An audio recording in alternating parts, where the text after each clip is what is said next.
کو دین کے لیے چن لیتا ہے. تو یہ سمجھیں کہ آپ کوئی عام لوگ نہیں ہیں، اللہ تعالیٰ کے چنے ہوئے بندے ہیں. میں ہمیشہ کہتی ہوں کہ آپ ایسا درخت بنے جو کہ پھل بھی دیتا ہو، سایہ بھی دیتا ہو. ایسا درخت بنے جس سے آپ شیڈو بھی حاصل کریں اور جس سے آپ فروٹ بھی حاصل کریں. تو اس کا مطلب کیا ہے کہ آپ نے خود تو سنا، تو اس کا مطلب ہے کہ آپ نے خود سنا ہے، لیکن آپ آگے بھی پہنچائیں. جو آپ سنتے ہیں کوشش کریں کہ وہ آگے شیئر کریں. دعا یاد کی ہے، اپنی سسٹر، فیملی، فرینڈس کو بتائیں تاکہ ان کا بھی جو دل ہے وہ دین کی طرف مائل ہو. آپ دیکھتے ہیں کہ یہ میری بہن نہ تو دورہ قرآن کہیں سے بھی اس نے کبھی زندگی میں نہیں سنا، نہ اس نے کبھی کوئی دینی کلاس میں حصہ لیا ہے. تو کوشش کریں کہ اس کو اپنے ساتھ جوڑیں. انشاءاللہ رمضان آنے تک ہماری پوری کوشش ہوگی کہ جتنی زیادہ سے زیادہ بہنیں ہمارے ساتھ جڑ سکیں. اصل میں یہ ہمارے ساتھ نہیں ہے، قرآن کے ساتھ ہے. آپ کہیں سے بھی حاصل کریں، آپ کہیں سے بھی کلاس لیں، جہاں سے بھی آپ کلاس لیں بہت اچھا کریں گے. لیکن ایٹ لیسٹ آپ کوشش کریں کہ آپ کی بہن، آپ کی فیملی، فرینڈز، کوئی بھی جو آپ کے اپنے پیارے ہیں، آپ کوشش کریں کہ وہ سب جو ہے اس کار خیر کا حصہ بنے انشاءاللہ. تو آج الحمدللہ ہمارا یہ دورہ قرآن جو ہے انشاءاللہ پہلا سپارہ ہم سٹارٹ کریں گے. تو اللہ تعالیٰ سے اس دعا کے ساتھ کہ اللہم تتم الصالحات، اللہ ہمیں اس کو مکمل کرنے کی توفیق عطا فرما. اللہم یسر ولا تعسر وتمم بالخیر، اللہ آسانی فرما، اللہ مشکل نہ بنانا.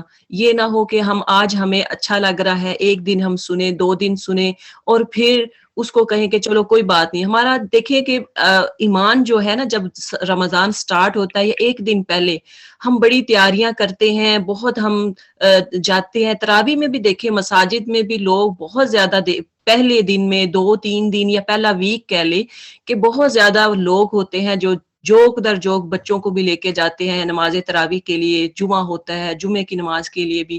لیکن جیسے ہی دوسرا ویک یا 3-4 دن گزرتے جاتے ہیں، ویسے ہی لوگوں کی جو آمد و رفت ہے مساجد میں وہ کم ہو جاتی ہے. تو پھر بہت افسوس بھی ہوتا ہے. تو یہ نہ ہو کہ کہیں ہمارا ایمان جو ہے ایک دم بوسٹ ہو اور پھر وہ گر جائے، ایسا نہ ہو. کیونکہ حدیث میں بھی آتا ہے الایمان یزید و ینقص، ایمان بڑھتا رہتا ہے اور کم بھی ہوتا ہے. لیکن بڑھتا کیسے ہے؟ نیکیوں کے ساتھ. تو یہ قرآن سیکھنا یہ بھی ایک نیکی ہے. آپ ایک عام لوگ نہیں ہیں کہ صرف آپ سیکھ رہے ہیں. اس کے بارے میں انشاءاللہ ہم پڑھیں گے کہ آپ وہ بندہ زیادہ فضیلت والا ہے جو قرآن کو صرف ثواب کی نیت سے نہیں پڑھتا بلکہ اس کو سیکھتا ہے اور اس کو ایک سمجھے کہ اس کے معنی جانتا ہے، اس کو مطلب جانتا ہے، اس کے ٹرانسلیشن جانتا ہے، وہ زیادہ بندہ فضیلت والا ہے. تو ہم سورہ فاتحہ جو ہے وہ سٹارٹ کرتے ہیں. نحمده ونصلي على رسوله الكريم اما بعد فاعوذ بالله من الشیطان الرجیم بسم اللہ الرحمن الرحیم. دعا کر لیں اللہ تعالیٰ سے، رب اشرح لی صدری ویسر لی امری واحلل عقدۃ من لسانی یفقهوا قولی واجعل لی وزیرا من اہلی. اللہم صل علی محمد وبارک وسلم وسلم تسلیما. آمین یا ارحم الراحمین. دورہ قرآن 2023 سورہ الفاتحہ. فاتحہ کا مطلب کیا ہے؟ سورہ الفاتحہ دا اوپننگ، کھولنے والی. جس چیز سے کسی ٹاپک، کتاب یا کسی بھی چیز کا آغاز کیا جاتا ہے اسے فاتحہ کہتے ہیں. اس سورت کے کئی نام ہیں جن میں ام القرآن، الدعاء. ام القرآن ہوتا قرآن کی ماں، مدر آف قرآن. الدعاء، الشفاء، دا کیور. سورہ الصلاۃ یعنی نماز میں پڑھی جانے والی. اساس القرآن، قرآن کی بنیاد ہے، جڑ ہے. الکافیہ، کافیہ یعنی جسے آپ دم کریں، یا الرقیہ بھی کہا جاتا ہے کہ دم کریں تو کافی ہو جائے گی. الحمد، سبع مثانی، تعلیم المسئلہ. یہ کافی نام ہیں جو کہ معروف ہیں. آپ صلی اللہ علیہ وسلم پر نازل ہونے والی یہ پہلی مکمل سورہ ہے۔ سورہ الفاتحہ کی حیثیت قرآن میں اس کے دباچے کی بھی ہے اور خلاصے کی بھی، یعنی یہ سمری بھی ہے اس میں اور سٹارٹنگ بھی اس سے لیا جاتا ہے۔ سورہ الفاتحہ اور قرآن کا حقیقی تعلق ایک محض یہ دباچے کا نہیں ہے کہ یہ قرآن کے سٹارٹ میں آ گیا، یہ ایسا نہیں ہے، بلکہ ایک دعا اور جواب دعا کا ہے۔ مثلاً آپ جب سورہ فاتحہ سٹارٹ کرتے ہیں، آپ نماز میں پڑھتے ہیں تو بندہ اللہ تعالیٰ سے دعا کر رہا ہوتا ہے۔ پوری سورہ فاتحہ ایک دعا ہے، جیسا کہ آپ پڑھتے ہیں بسم اللہ الرحمن الرحیم الحمد للہ رب العالمین الرحمن الرحیم مالک یوم الدین ایاک نعبد و ایاک نستعین اهدنا الصراط المستقیم صراط الذین انعمت علیہم غیر المغضوب علیہم ولا الضالین، اور آخر میں کیا ہے؟ آمین۔ تو آمین ضرور کہا کریں کیونکہ پوری سورہ دعا ہے۔ تو ہم اس کا میننگ انشاءاللہ اس خلاصے کے بعد پڑھتے ہیں۔ قرآن کی تعلیمات کا خلاصہ، قرآن کی تعلیمات کیا ہے؟ What Quran want to educate you؟ قرآن کے 3 بنیادی مضمون یعنی 3 بنیادی ٹاپک ہیں، وہ کیا ہے؟ توحید، قیامت اور رسالت ہے۔ اس کی ابتدائی 2 آیات اور چوتھی آیات میں توحید کے بارے میں بتایا گیا ہے، اور اسی طرح سے سورہ فاتحہ ایک بے مثال دعا ہے، معارف کا بیش بہار خزانہ، اور قرآن علوم کا ایک ایسا شفاف آئینہ ہے کہ جس میں باقی جو ہیں، یعنی ٹوٹل تو صورتیں 114 ہیں، لیکن باقی اس صورت کے علاوہ 113 صورتوں کی جھلک دیکھی جا سکتی ہے کہ پوری صورت اتنی پیاری ہے کہ آپ اس کا جب ترجمہ پڑھیں گے تو انشاءاللہ آپ کو فیل ہوگا کہ یہ واقعہ ہی ایک دعا ہے۔ قرآن جو ہے آگے سورہ فاتحہ کا ہم ترجمہ کرتے ہیں، الحمد للہ رب العالمین، تمام تعریفیں اس اللہ تعالی کے لیے ہیں جو رب ہے جہان والوں کا، الرحمن الرحیم جو رحمان ہے اور مہربان ہے، رحمان نہایت رحم کرنے والا، بہت مہربان، مالک یوم الدین مالک ہے قیامت کے دن کا، ایاک نعبد و ایاک نستعین خاص طر ہم تیری ہی عبادت کرتے ہیں اور تجھ ہی سے دعا مانگتے ہیں، تیری ہی عبادت کرتے ہیں اور تجھ ہی سے مدد مانگتے ہیں۔ آپ دیکھیں کہ اس میں مدد بھی کس سے مانگنی ہے؟ اللہ تعالیٰ سے، اور ہم یہ دعا کر رہے ہیں کہ اللہ تجھ سے مدد مانگتے ہیں۔ اب دیکھیں کہ یہ الحمدللہ ہمارا پہلا دورہ قرآن، اور ایک یہ دعا بھی ہم کر رہے ہیں کہ اللہ ہم تیری ہی عبادت کرتے ہیں اور تجھ ہی سے دعا مانگتے ہیں۔ ہم آج دورہ قرآن کس کے لیے کر رہے ہیں؟ صرف اللہ تعالیٰ کے لیے، اور اللہ سے دعا مانگتے ہیں کہ اللہ اس کو پایہ تکمیل تک پہنچا اور ہمیں عمل کی توفیق عطا فرما، ہمیں سیدھا راستہ دکھا، ان لوگوں کا راستہ جن پر تو نے انعام فرمایا، جو معتوب نہیں ہوئے، جو بھٹکے ہوئے نہیں ہیں، ان لوگوں کا راستہ ہمیں نہ دکھا جو کہ بھٹکے ہوئے۔ اب دیکھیں کہ سورہ فاتحہ کے بعد جو دوسری سورہ ہے وہ کون سی ہے؟ سورہ البقرہ۔ تو بقرہ جو ہے اس کا مطلب کیا ہے؟ قاؤ کے معنی میں آتا ہے۔ سورہ الفاتحہ کے بعد سورہ البقرہ قرآن کی پہلی سورت ہے، اور اس کے بھی کئی نام ہیں، جیسا کہ سنام القرآن ہے، ذروۃ القرآن قرآن کی چوٹی ہے، فسطاط القرآن قرآن کا خیمہ ہے، اور اسی طرح سے اور بہت سارے اس کے نام ہیں۔ تو یہ نازل کب ہوئی؟ یہ سورہ ہجرت مدینہ کے بعد، یعنی جب آپ صلی اللہ علیہ وسلم مدینہ ہجرت کر کے گئے، اس کے بعد مدنی زندگی کے بالکل ابتدائی دور میں نازل ہوئی، تھوڑا سا حصہ مدنی زندگی کے آخری ایام میں نازل ہوا، اور یہ سورہ ایک دم نازل نہیں ہوئی بلکہ مختلف وقفوں سے سٹیپ بائی سٹیپ، یعنی کہہ لیں کہ مختلف ٹائم پہ، جیسا کہ جیسے کسی کی ضرورت پڑتی ویسے ہی وہ اللہ تعالیٰ وہ آیات نازل فرما دیتے تھے۔ تو اسلامی معاشرے کی جیسے کوئی ضرورت پڑتی اس کے مطابق یہ سورہ نازل ہو جاتی تھی، جیسا کہ سورہ فاتحہ تو ایک دم نازل ہوئی، لیکن یہ سورہ جو ہے وہ تھوڑی تھوڑی کر کے نازل ہوئی۔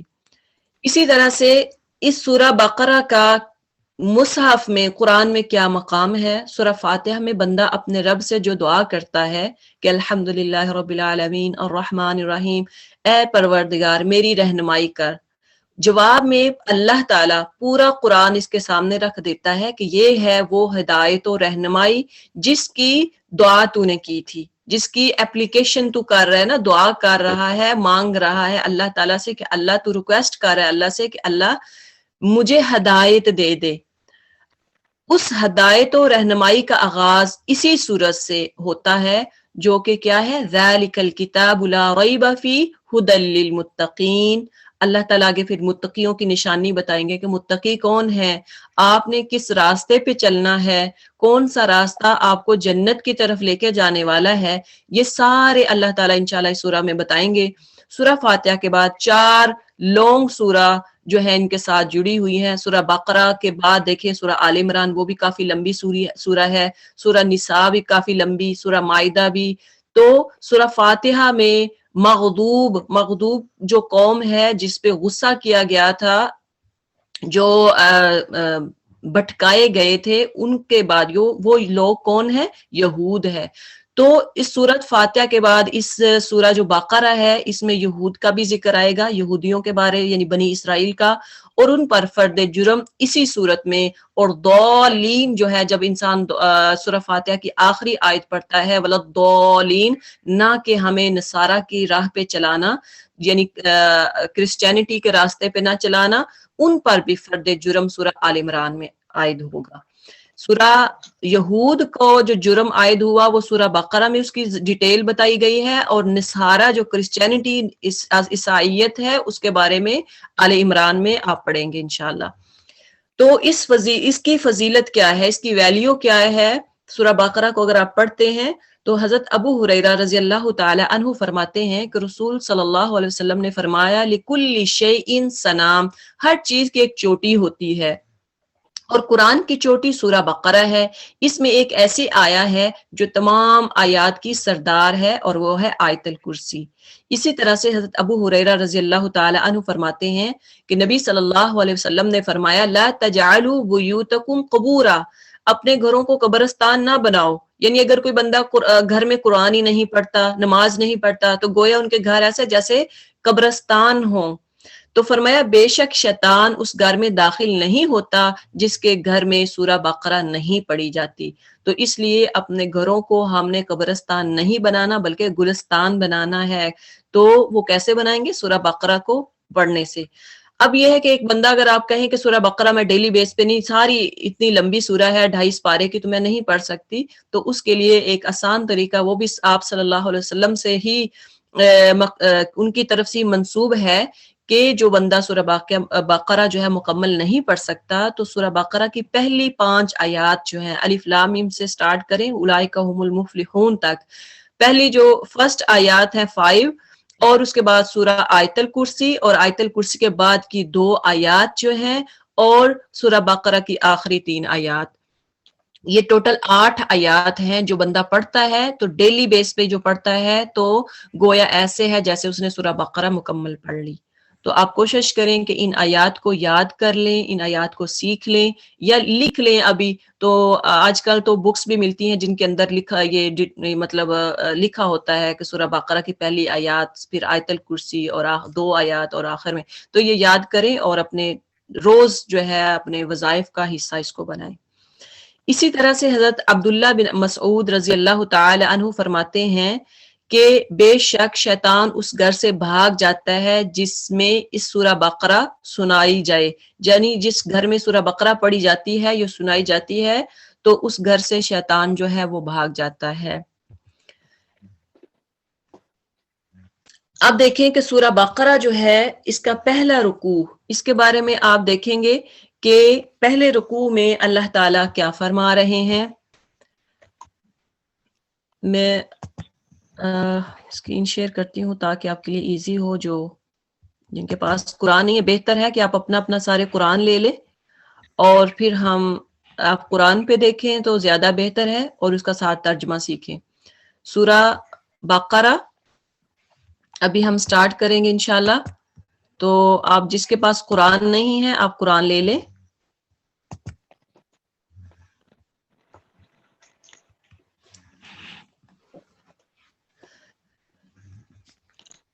بسم اللہ الرحمن الرحیم. الف لام میم. الف لام میم حروف مقطعات میں سے ہے. اس کا کوئی معنی نہیں ہوتا، اللہ تعالیٰ بہتر جانتا ہے. اور اس کے بعد ذالک الکتاب لا ریب فیہ، ہم عربک نہیں پڑھیں گے، زیادہ ٹائم نہیں ہوگا، اس لیے صرف ترجمہ پڑھیں گے. اور آپ نے جو بھی بعد میں آیت آتی جائے اس کا ترجمہ آپ اس میں دیکھ سکتے ہیں. اور یہ اللہ کی کتاب ہے، اس میں کوئی شک نہیں.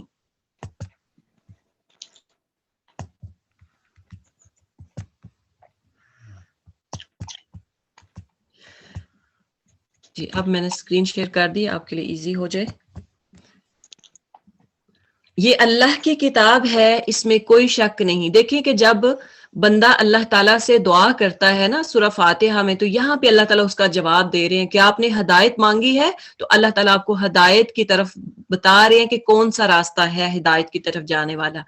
یہ اللہ کی کتاب، یعنی یہ جو کتاب ہے یہ ہدایت کی طرف لے کے جائے گی آپ کو، اس میں کوئی شک نہیں ہے. ہدایت ہے ان پرہیزگاروں کے لیے.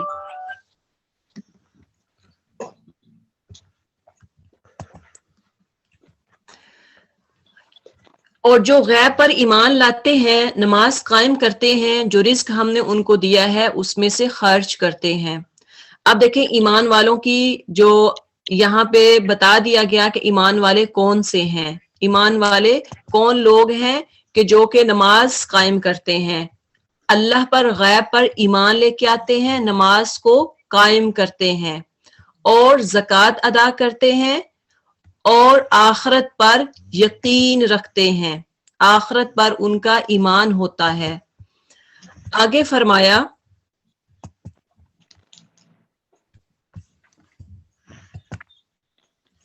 جو کتاب تم پر نازل کی گئی ہے یعنی قرآن مجید اور جو کتابیں تم سے پہلے نازل کی گئی تھی ان سب پر ایمان لاتے ہیں اور آخرت پر یقین رکھتے ہیں. یہ کون لوگ ہیں؟ جو ہدایت والے ہیں، جو ہدایت پر ہیں. اور اولئک علی ھدی من ربہم، ایسے لوگ اپنے رب کی طرف سے راہ راست پر ہیں اور وہی فلاح پانے والے ہیں. جن لوگوں نے ان باتوں کو تسلیم کرنے سے انکار کر دیا ان کے لیے برابر ہے خواہ تم انہیں خبردار کر دیا نہ کرو، بہرحال وہ ماننے والے نہیں ہیں. یعنی جنہوں نے قرآن کا انکار کیا، جنہوں نے ساری باتیں جو اللہ تعالیٰ نے پیچھے غیب پر ایمان لانا، نماز نہ پڑھنا، زکوٰۃ نہ دینا، یہ ساری چیزیں جو انکار کرتے ہیں، گویا کہ آپ ان کو بتائیں یا نہ بتائیں ان کے لیے برابر ہے، وہ کبھی بھی ایمان نہیں لائیں گے. اللہ تعالیٰ نے ان کے دلوں اور ان کے کانوں پر مہر لگا دی ہے اور ان کی آنکھوں پر پردہ ڈال دیا ہے، وہ سخت سزا کے مستحق ہیں. بعض لوگ ایسے بھی ہیں جو کہتے ہیں کہ ہم اللہ پر اور آخرت کے دن پر ایمان لائے ہیں، حالانکہ در حقیقت وہ مومن نہیں ہیں. اب دیکھیں کہ پیچھے تھا ذکر 5 آیات جو تھیں ان میں ذکر تھا مومنین کا، جو سیدھے راستے پہ ہیں، مفلحون لوگ ہیں ان کے بارے میں. اب یہاں پہ جن پر اللہ نے غصہ کیا یعنی وہ لوگ جو کافر ہیں ان کے بارے میں اللہ تعالیٰ بتا رہے ہیں کہ وہ کیا نہیں کرتے.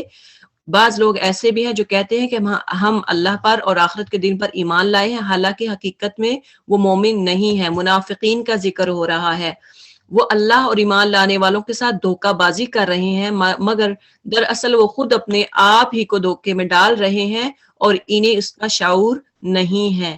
اصل میں وہ خود نہیں جانتے کہ ہم اپنے آپ کو دھوکہ دے رہے ہیں. ان کے دلوں میں ایک بیماری ہے جسے اللہ تعالیٰ نے اور زیادہ بڑھا دیا، اور جو جھوٹ وہ بولتے ہیں اس کی وجہ سے اللہ تعالیٰ نے ان کے لیے دردناک سزا رکھی ہے. جب کبھی ان سے کہا گیا کہ زمین پر فساد برپا نہ کرو تو انہوں نے یہی کہا ہم تو اصلاح کرنے والے ہیں. خبردار، حقیقت میں یہی لوگ مفسد ہیں، فساد کرنے والے ہیں، مگر انہیں شعور نہیں ہے. اور جب ان سے کہا گیا کہ جس طرح دوسرے لوگ ایمان لائے ہیں اسی طرح تم بھی ایمان لاؤ تو انہوں نے یہی جواب دیا ہم بیوقوفوں کی طرح ایمان لائیں، ناؤز باللہ، خبردار حقیقت میں تو یہ خود بیوقوف ہے مگر یہ جانتے نہیں ہیں۔ جب ان سے کہا جاتا ہے، یہ جو منافقین تھے ان سے کہا گیا کہ صحیح طرح سے ایمان لاؤ، اگر ایمان لانا ہے تو پھر صحیح طرح سے ایمان لاؤ، مطلب جیسے کہ حضرت ابو بکر، حضرت عمر، عثمان، علی رضی اللہ تعالیٰ عنہم اور باقی صحابہ ایمان لے کر آئے ہیں، وہ آپ صلی اللہ علیہ وسلم کا ساتھ دینے والے ہیں، آپ بھی ایسے ایمان لے کے آؤ۔ تو وہ کہتے ہیں ناؤز باللہ کہ ہم بیوقوفوں کی طرح ایمان لائیں۔ اب دیکھیں کہ ہمارا حال کیا ہوتا ہے کہ جو دین کو سیکھنے والے، سمجھنے والے ہوتے ہیں اور جو دین کو نہیں سمجھنے والے، تو وہ ایمان والوں کو، جو دین کو سمجھنے والے ہیں، جو عالم لوگ ہیں، جو دین کو سیکھنے والے، ان کو وہ، ان کی نظر میں وہ لگتا ہے کہ یہ ناؤز باللہ یہ بیوقوف ہیں، مجھے، ہم کو، آپ کو وہ بیوقوف سمجھتے ہیں کہ یہ کیا ہے، سارا دن گھنٹہ 2 گھنٹہ 3 گھنٹے یہ اسی کلاس میں بیٹھے رہتے ہیں۔ تو ایسے لوگ بیوقوف نہیں ہوتے۔ اللہ تعالیٰ نے جواب دیا خبردار حقیقت میں تو یہ خود بیوقوف ہے مگر یہ جانتے نہیں ہیں کہ یہ کتنا لاس کر رہے ہیں۔ آگے فرمایا جب یہ اہل کتاب سے، اہل ایمان سے ملتے ہیں تو کہتے ہیں ہم ایمان لائے ہیں، اور جب علیحدگی میں اپنے شیطانوں سے ملتے ہیں، شیطانوں سے مراد یہاں پہ ان کے جو سردار تھے، تو کہتے ہیں کہ اصل میں ہم تمہارے ساتھ ہیں اور ان لوگوں سے محض مذاق کر رہے ہیں۔ اب دیکھیں کہ اگر تو یہ منافقت جو ہے یہ کسی بھی صورت، چاہے ایمان کی حالت میں، ایمان میں ہو، اسلام میں ہو، یا پھر کسی کے ساتھ ہو، منافقت جو ہے وہ کسی بھی صورت میں اسلام میں اس کی کوئی گنجائش نہیں ہے۔ اللہ تعالیٰ ان سے مذاق کرتا ہے، وہ ان کی رسی دراز کیے جاتا ہے اور یہ اپنی سرکشی میں اندھوں کی طرح بھٹکتے چلے جاتے ہیں۔ اللہ تعالیٰ مذاق کیسے کرتا ہے؟ قیامت والے دن اللہ تعالیٰ ان سے مذاق کرے گا۔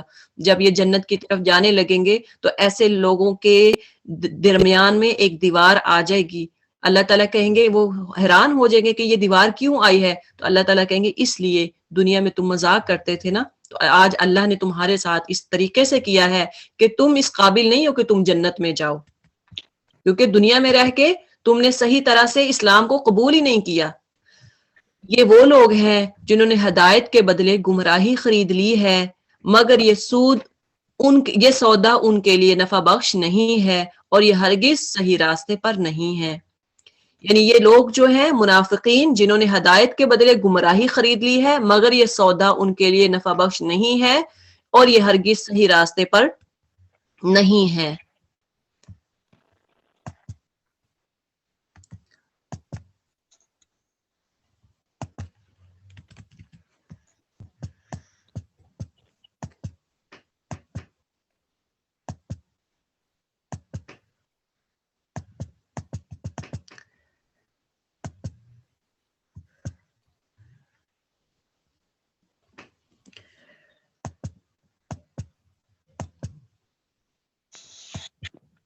مثلہم کمثل الذی، آیت نمبر 16 ہے، ان کی مثال ایسی ہے جیسے ایک شخص نے آگ روشن کی اور جب اس نے سارے ماحول کو روشن کر دیا تو اللہ نے ان کا نور بصارت چھین لیا اور انہیں اس حال میں چھوڑ دیا کہ تاریکیوں میں انہیں کچھ نظر نہیں آتا۔ یعنی ان لوگوں کی مثال ایسے ہے جیسا کہ آپ کے ارد گرد روشن آگ روشن کی ہو اور اس کی لائٹ ہوتی ہے، اس کی روشنی ہوتی ہے اور سارے گھر کو روشن کر دیتی ہے، تو اللہ تعالیٰ نے ان کا نور بصارت، جو دیکھنے کا نور، وہ چھین لیا اچانک، تو انہیں اس حال میں چھوڑ دیا کہ تاریکیوں میں انہیں کچھ نظر نہیں آتا۔ جیسے آپ اچانک کمرے میں بیٹھے ہوں تو ایک دم لائٹ چلی جائے تو کیا ہوگا، آپ کسی کو نہیں دیکھ پائیں گے، ایسے ان کی مثال ہے۔ اور فرمایا یہ بہرے ہیں، گونگے ہیں، اندھے ہیں، یہ اب نہ پلٹیں گے۔ یا پھر ان کی مثال یوں سمجھو کہ آسمان سے زور کی بارش ہو رہی ہے اور اس کے ساتھ اندھیری گھٹا اور کڑک اور چمک بھی ہے، یہ بجلی کے کڑاکے سن کے اپنی جانوں کے خوف سے کانوں میں انگلیاں ڈھونس لیتے ہیں، اور اللہ تعالیٰ ان منکرین حق کو ہر طرف سے گھیرے میں لیے ہوئے ہے۔ چمک سے ان کی حالت یہ ہو رہی ہے کہ گویا عنقریب بجلی ان کی بصارت اچک لے جائے گی. جب ذرا کچھ روشنی انہیں محسوس ہوتی ہے تو اس میں کچھ دور چل لیتے ہیں، اور جب ان پر اندھیرا چھا جاتا ہے تو کھڑے ہو جاتے ہیں. اللہ چاہتا تو ان کی سماعت اور بصارت بالکل سلب کر لیتا، بالکل چھین لیتا. یقیناً وہ ہر چیز پر قادر ہے. لوگو، بندگی اختیار کرو اپنے اس رب کی جو تمہارا اور تم سے پہلے لوگ جو گزرے ہیں ان سب کا خالق ہے. تمہارے بچنے کی توقع اسی صورت سے ہو سکتی ہے کہ تم کیا کرو، اپنے رب کی عبادت کرو جس نے تمہیں پیدا کیا ہے. اور آگے دیکھیں کہ یہاں سے جو یہ آیت ہے، آیا نمبر ابھی آپ نے 21 جو آپ نے پڑھی ہے کہ اللہ تعالیٰ نے یا ایھا الناس اعبدوا 21 کہ اے لوگو اللہ تعالیٰ نے تم اللہ کی عبادت کرو جس نے تمہیں پیدا کیا ہے. تو یہاں سے آگے دیکھیں کہ حضرت آدم علیہ السلام کا وقار، ان کی شان یہاں سے آپ کو واضح ہوگی، اور یہ بھی پتہ چلے گا کہ حضرت آدم علیہ السلام کی شان جو تھی وہ کیوں بڑھائی گئی. صرف تسبیحات کرنا، تحلیلات پڑھنا، صرف تسبیحات کرنے سے ہی انسان پاک باز نہیں ہوتا، اس کو وہ مرتبہ اور شان نہیں ملتی، اس کو وہ ویلیو نہیں ملتی جو کہ ایک عالم کو، جو کہ اس بندہ جو قرآن کو ڈیپتھ میں جاتا ہے، اس کے میننگ اور اس کی تفسیر جانتا ہے، جو مقام اس بندے کو حاصل ہوتا ہے وہ عام جو صرف تسبیحات پڑھنے والا یا صرف قرآن اوپر دیکھ کے پڑھتا ہے، اس کو پتہ نہیں کہ اللہ میرے سے کیا کہہ رہا ہے، اس کا مقام اس طرح سے نہیں ہوتا. جیسا کہ حضرت آدم علیہ السلام کے سامنے اللہ تعالیٰ نے سارے فرشتوں کو سجدہ کروایا، اور دیکھیں کہ سب فرشتوں نے سجدہ کیا اور وہ سارے تسبیحات کرنے والے تھے. ان کی وہ شان، ان کی وہ ویلیو نہیں تھی جو کہ حضرت آدم علیہ السلام کی ہوئی. تو یہاں پہ ان کے بارے میں بتایا جا رہا ہے. اب ہمیں اس سے کیا لیسن لینا ہے، آپ یہاں پہ لکھ سکتے ہیں کہ صرف تسبیحات کرنا، صرف کلمے پڑھنا، صرف جو ہے نمازیں پڑھنا، صرف خالی قرآن پڑھنے سے انسان کی فضیلت زیادہ وہ ویلیویبل نہیں ہوتا. ویلیویبل کب ہوتا ہے؟ جب وہ اس کو ڈیٹیل سے پڑھتا ہے، اس کو ترجمے اور تفسیر سے پڑھتا ہے، جب احادیث کو سمجھنے کی کوشش کرتا ہے. وہی تو ہے جس نے تمہارے لیے زمین کا فرش بچھایا، آسمان کی چھت بنائی، اوپر سے پانی برسایا، اور اس کے ذریعے سے ہر طرح کی پیداوار نکال کر تمہارے لیے رزق مہم پہنچایا. پس جب تم یہ جانتے ہو تو دوسروں کو اللہ کا مد مقابل نہ ٹھہراؤ، یعنی اللہ کے ساتھ شریک نہ کرو. اللہ نے اتنا کچھ پیدا کیا ہے. اگر تمہیں اس امر میں شک ہے، اس بات میں شک ہے کہ یہ کتاب جو ہم نے اپنے بندے پر اتاری ہے یہ ہماری ہے یا نہیں ہے، تو اس کی مانند ایک ہی صورت بنا لاؤ. اگر کسی کو شک ہے، کافر شک کرتے تھے کہ نعوذ باللہ نبی صلی اللہ علیہ وسلم قرآن خود سے بنا کے لے آتا ہے، کبھی وہ کہتے یہ جادوگر ہے، کبھی یہ کہتا یہ شاعر ہے، کسی شاعر سے سیکھ کے آتا ہے اور آگے سکھاتا ہے. اللہ تعالیٰ یہاں اس کی نفی کر رہے ہیں کہ ایسا نہیں ہے. اگر تمہیں شک ہے تو جاؤ پھر ایک صورت ہی لے آؤ اور اپنے سارے ہم نواؤں کو بلاؤ، یہ جو تمہارے فالوور ہیں، جو تمہارے چہیتے بنے پھرتے ہیں، سب کو بلاؤ ایک اللہ کو چھوڑ کر. باقی جس کو بھی تم چاہو لے آؤ.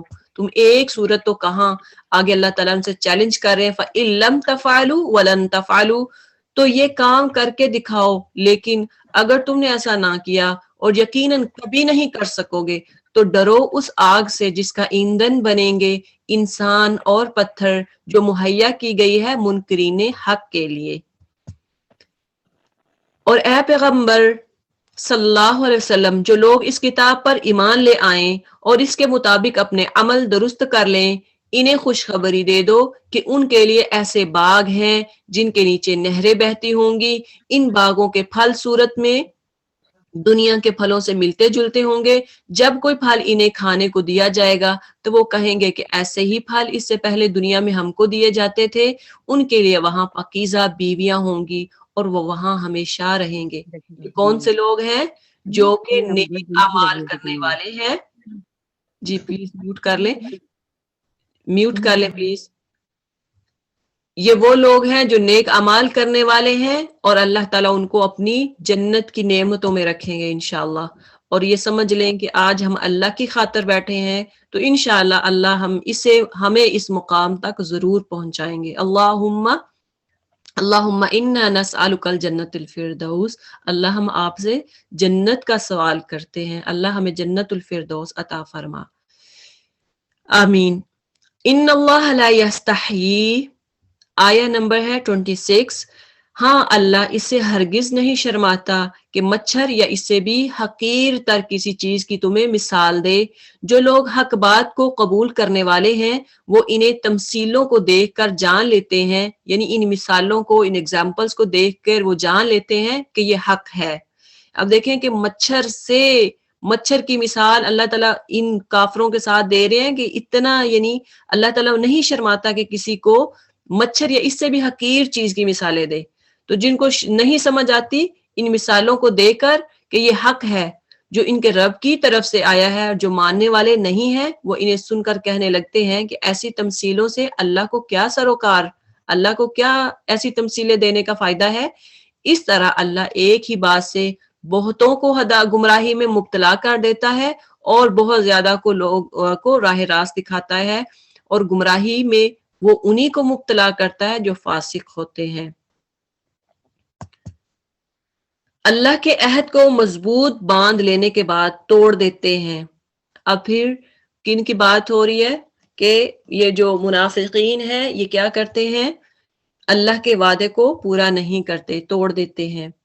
اللہ نے جسے توڑنے کا حکم دیا جسے جوڑنے کا حکم دیا اسے کاٹتے ہیں. یعنی صلہ رحمی کا اللہ تعالیٰ نے حکم فرمایا کہ آپس میں رشتہ داروں میں صلہ رحمی کرنی ہے، اسے یہ کاٹتے ہیں اور زمین میں فساد برپا کرتے ہیں.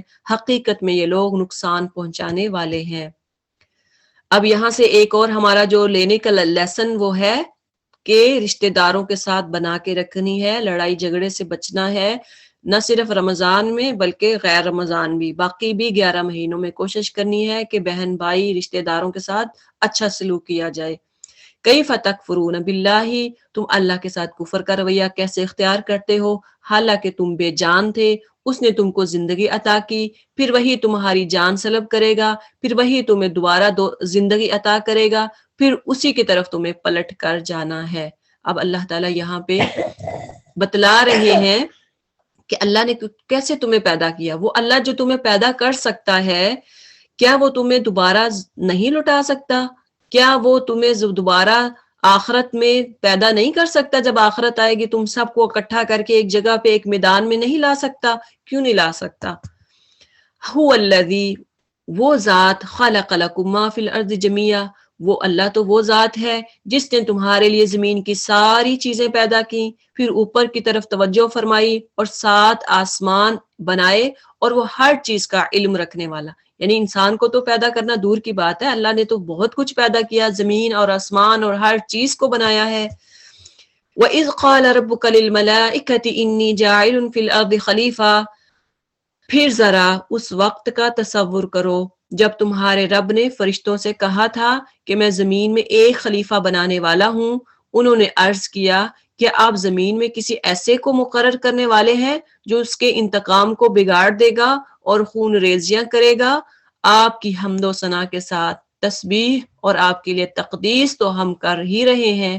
فرمایا میں جانتا ہوں جو تم نہیں جانتے.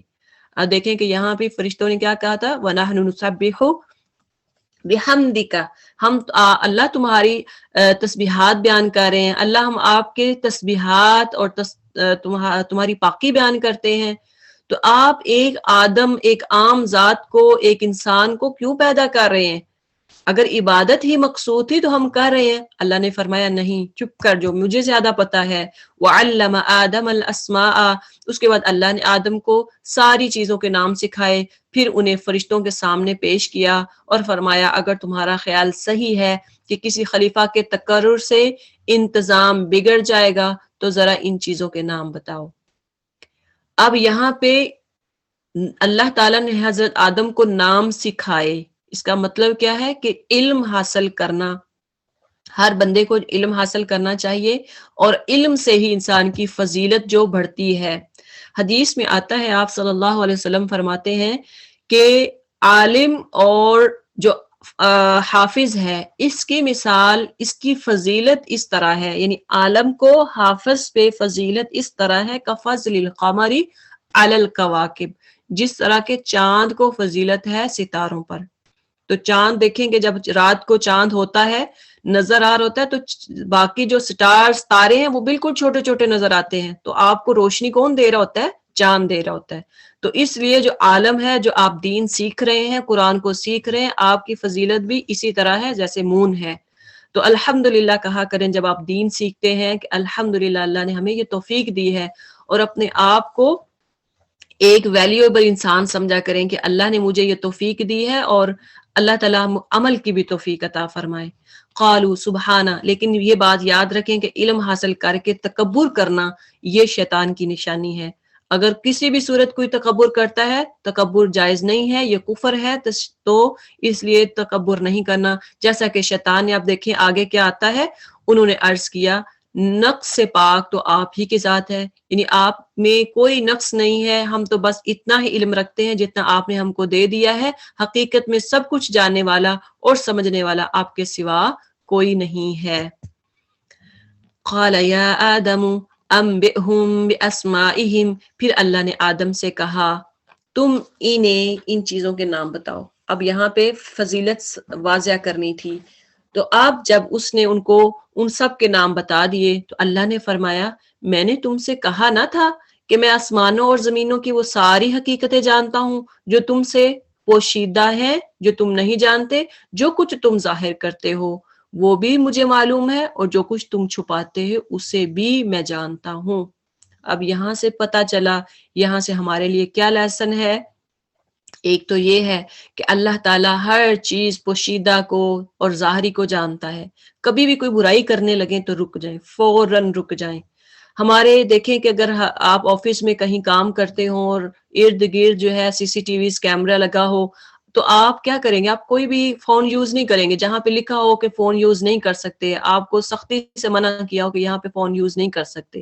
لیکن جب ہر طرف سے آپ کو سی سی ٹی ویز کیمراز دیکھ رہے ہوں، اور آپ دیکھیں گے اوپر نیچے اوئے یہ تو کیمراز لگے، آپ نہیں استعمال کریں گے، تو کیا ہوگا؟ اللہ تعالیٰ کی تو وہ ذات ہے جو آپ کو بند کمروں میں بھی دیکھ رہا ہوتا ہے۔ کبھی یہ خیال رکھا کریں کہ مجھے سی سی ٹی ویز کی ضرورت نہیں ہے، اللہ مجھے دیکھ رہا ہے، تو پھر ہم کسی بھی گناہ سے بچ سکتے ہیں۔ آگے فرمایا پھر جب ہم نے فرشتوں کو حکم دیا کہ آدم کے آگے جھک جاؤ تو سب جھک گئے، مگر ابلیس نے انکار کیا، وہ اپنی بڑائی کے گھمنڈ میں پڑ گیا اور نافرمانیوں میں شامل ہو گیا۔ اب یہاں سے کیا لیسن ہے کہ غرور نہیں کرنا۔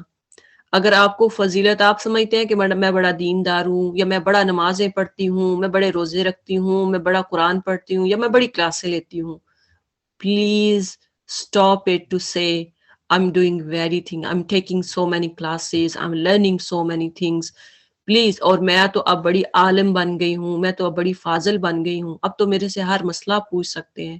Please stop it. آپ نے اگر آپ دین سیکھ رہے ہیں، یا آپ دیکھیں آپ بہت نمازیں والے ہیں، آپ پڑھنے والی ہیں نمازیں، آپ روزہ رکھتے ہیں، آپ تسبیحات کرتے ہیں، آپ فجر میں اٹھتے ہیں، تہجد گزار ہیں، قیام کرنے والی ہیں، ٹھیک ہے، یہ آپ نے اپنے لیے کیا، دکھانے کی ضرورت نہیں ہے۔ آپ کا ایکشن آپ کو لوگوں کو دکھائے گا کہ یہ آپ کیسے مسلمان، کیسے مومن ہیں۔ آپ جو ایکشن کریں گے آپ کی فیملی کو لگے گا، آپ کی فیملی پہ واضح ہوگا، آپ کے گھر والوں کو واضح ہوگا کہ یہ واقعہ ہی باعمل ہے۔ تو جب آپ جو آپ کریں گے آپ کو لوگ دیکھیں گے اور خود ہی جان لیں گے کہ یہ واقعہ ہی ایک اچھا انسان ہے یا مومن ہے۔ تو اس لیے یہاں پہ بھی ابلیس نے کیا کیا؟ انکار کیوں کیا تھا کہ میں سجدہ نہیں کروں گا؟ کیونکہ اس نے کہا کہ میں تو بڑا ہوں، میں تو، کیونکہ وہ تو سردار تھا۔ وَقُلْنَا يَا آدَمُ اسْكُنْ أَنْتَ وَزَوْجُكَ الْجَنَّةَ، اب اس کی سزا کیا ہے؟ اس کو بھی اللہ تعالیٰ نے جنت سے نکال دیا اور اسے دھدکارا بھٹکارا کہ تم تو چلے جاؤ جو ہے۔ لیکن یہاں پہ اللہ تعالیٰ نے جب حضرت آدم علیہ السلام کو فضیلت دی اور ساتھ پھر فرمایا، پھر ہم نے آدم سے کہا کہ تم اور تمہاری بیوی دونوں جنت میں رہو اور یہاں با فراغت جو چاہو یعنی دل بھر کے جو چاہو کھاؤ مگر اس درخت کا رخ نہ کرنا. 7 آزمائش ہے. ایک طرف اللہ نے اتنا کچھ دے دیا، جنت دے دی، جنت میں آپ دیکھیں کہ کیا کچھ نہیں ہے، لیکن ساتھ اللہ نے ایک شرط بھی رکھ دی کہ اس درخت کے قریب نہیں جانا ورنہ ظالموں میں شمار ہوں گے. آخر کار شیطان نے ان دونوں کو اس درخت کی ترغیب دی، ہمارے حکم کی پیروی سے ہٹایا اور انہیں اس حالت سے نکلوا کر چھوڑا جس میں وہ تھے. ہم نے حکم دیا کہ اب تم سب یہاں سے اتر جاؤ، تم ایک دوسرے کے دشمن ہو اور تمہیں ایک خاص وقت تک زمین میں ٹھہرنا ہے اور وہیں گزر بسر کرنا ہے. اب یہاں سے کیا پتا چلا کہ اللہ تعالیٰ کی جو نافرمانی کرتا ہے وہ جو ویلیو ہوتی ہے، اس کی قدر جو ہوتی ہے، اس کی جو فضیلت ہوتی ہے وہ کم ہو جاتی ہے جب انسان نافرمانی کرتا ہے. اس وقت آدم نے اپنے رب سے چند کلمات سیکھ کر توبہ کی. دیکھیں وہ تو پیغمبر تھے جن کے ساتھ اللہ تعالیٰ نے جن کو یعنی جب انہوں نے غلطی کی تو اس وقت اللہ نے ان کو بھی ڈانٹ پلائی، اس رتبے سے ہٹایا. لیکن یہاں پہ دیکھیں کہ ہم انسان ہیں، ہم عام انسان ہیں. اگر ہم غلطی، ہمارے چانسز زیادہ ہوتے ہیں خطائیں کرنے کے، بار بار خطا کرتے ہیں، ایک دن میں کئی دفعہ کرتے ہیں، تو پھر کیا ہے، پھر اس پہ ڈٹ نہیں جانا، وہاں پہ رک نہیں جانا کہ نہیں، اس کو اپنی عادت نہیں بنا لینا، بلکہ فَتَلَقَّى آدَمُ مِن رَبِّهِ، اس وقت آدم نے اپنے رب سے چند کلمات سیکھ کر توبہ کی جس کو اس کے رب نے قبول فرمایا کیونکہ وہ بڑا معاف کرنے والا اور رحیم ہے. اب دیکھیں گے اس سے ہمیں لیسن یہ ملتا ہے کہ کوئی بھی گناہ کریں فوراً اللہ کی طرف مائل ہو جائیں، توبہ کریں، اللہ توبہ قبول کرنے والا ہے. حضرت آدم علیہ السلام نے کیا توبہ کی تھی؟ اللہم انی ظلمت نفسی ظلما کثیرا ولا یغفر الذنوب الا انت فاغفر لی مغفرۃ من عندک وارحمنی انک انت الغفور الرحیم. قلنا اہبطوا منہا جميعا، ہم نے کہا تم سب یہاں سے اتر جاؤ، پھر جو میری طرف سے کوئی ہدایت تمہارے پاس پہنچے تو جو لوگ میری اس ہدایت کی پیروی کریں گے ان کے لیے کسی خوف اور رنج کا موقع نہ ہوگا. یہاں پہ حضرت آدم علیہ السلام کو اللہ تعالیٰ نے نبی بنا کے بھیجا، نبوت عطا فرمائی، زمین پہ بھیج دیا اور ساتھ نبوت دی اور ساتھ فرمایا کہ جو میری طرف جو میری ہدایت ہے اس کی پیروی کریں گے، اس کو فالو کریں گے تو وہی لوگ ایسے ہوں گے کہ ان پہ قیامت والے دن کوئی خوف نہیں ہوگا، کوئی غم نہیں ہوگا. اور جو اس کو قبول کرنے سے انکار کریں گے اور ہماری آیات کو جھٹلائیں گے وہ آگ میں جانے والے لوگ ہیں جہاں وہ ہمیشہ ہمیشہ رہیں گے. اے بنی اسرائیل ذرا خیال کرو اس نعمت کا جو ہم نے تم کو عطا کی تھی، میرے ساتھ تمہارا جو عہد تھا اسے تم پورا کرو، تو میرا جو عہد تمہارے ساتھ تھا اسے میں پورا کروں گا. اللہ نے کیا وعدہ لیا تھا کہ تم دنیا میں رہ کے جو اللہ تمہیں کہہ رہے اس کو فالو کرو، قیامت والے دن اللہ تعالیٰ تمہیں جنت میں اس کا وعدہ، جو اللہ کا وعدہ جنت کا وعدہ ہے وہ تمہیں عطا کرے گا، اور مجھ ہی سے ڈرو. اور میں نے یہاں سے بنی اسرائیل کا شروع ہو گیا ہے، بنی اسرائیل کو جو نعمتیں دی گئی تھیں ان کے بارے میں کہ اللہ تعالیٰ نے کتنی نعمتیں دی، ان کو کتنی شان و شوکت سے رکھا اور انہوں نے پھر کیا کیا کیا. اور میں نے جو کتاب بھیجی ہے اس پر ایمان لاؤ، یہ اس کتاب کی تائید میں ہے جو تمہارے پاس پہلے سے موجود تھی، لہٰذا سب سے پہلے تم ہی اس کی منکر نہ بن جاؤ، تھوڑی قیمت پر میری آیات کو نہ بیچ ڈالو اور میرے غضب سے بچو. باطل کا رنگ چڑھا کر حق کو مشتبہ نہ بناؤ اور نہ جانتے بوجھتے حق کو چھپانے کی کوشش کرو. اب دیکھیں کہ ہمارے بھی عام ہے کہ جو حق بات ہوتی ہے، جو کتاب و سنت کے مطابق، حدیث کے مطابق، قرآن کے مطابق جو مسئلہ ہوتا ہے وہ عام لوگ نہیں بتاتے.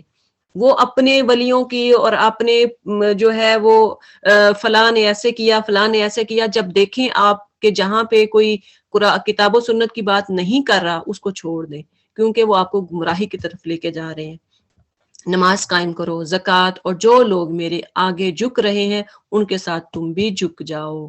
اب یہاں سے نماز قائم کرنے کا حکم دے رہے اللہ تعالیٰ کہ نماز کو قائم کرنا ہے، اور فرمایا تم دوسروں کو تو نیکی کا راستہ اختیار کرنے کے لیے کہتے ہو مگر اپنے آپ کو بھول جاتے ہو.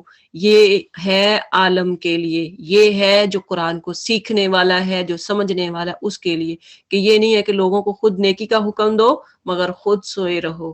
حالانکہ تم کتاب کی تلاوت کرتے ہو، کیا تم عقل سے بالکل ہی کام نہیں لیتے؟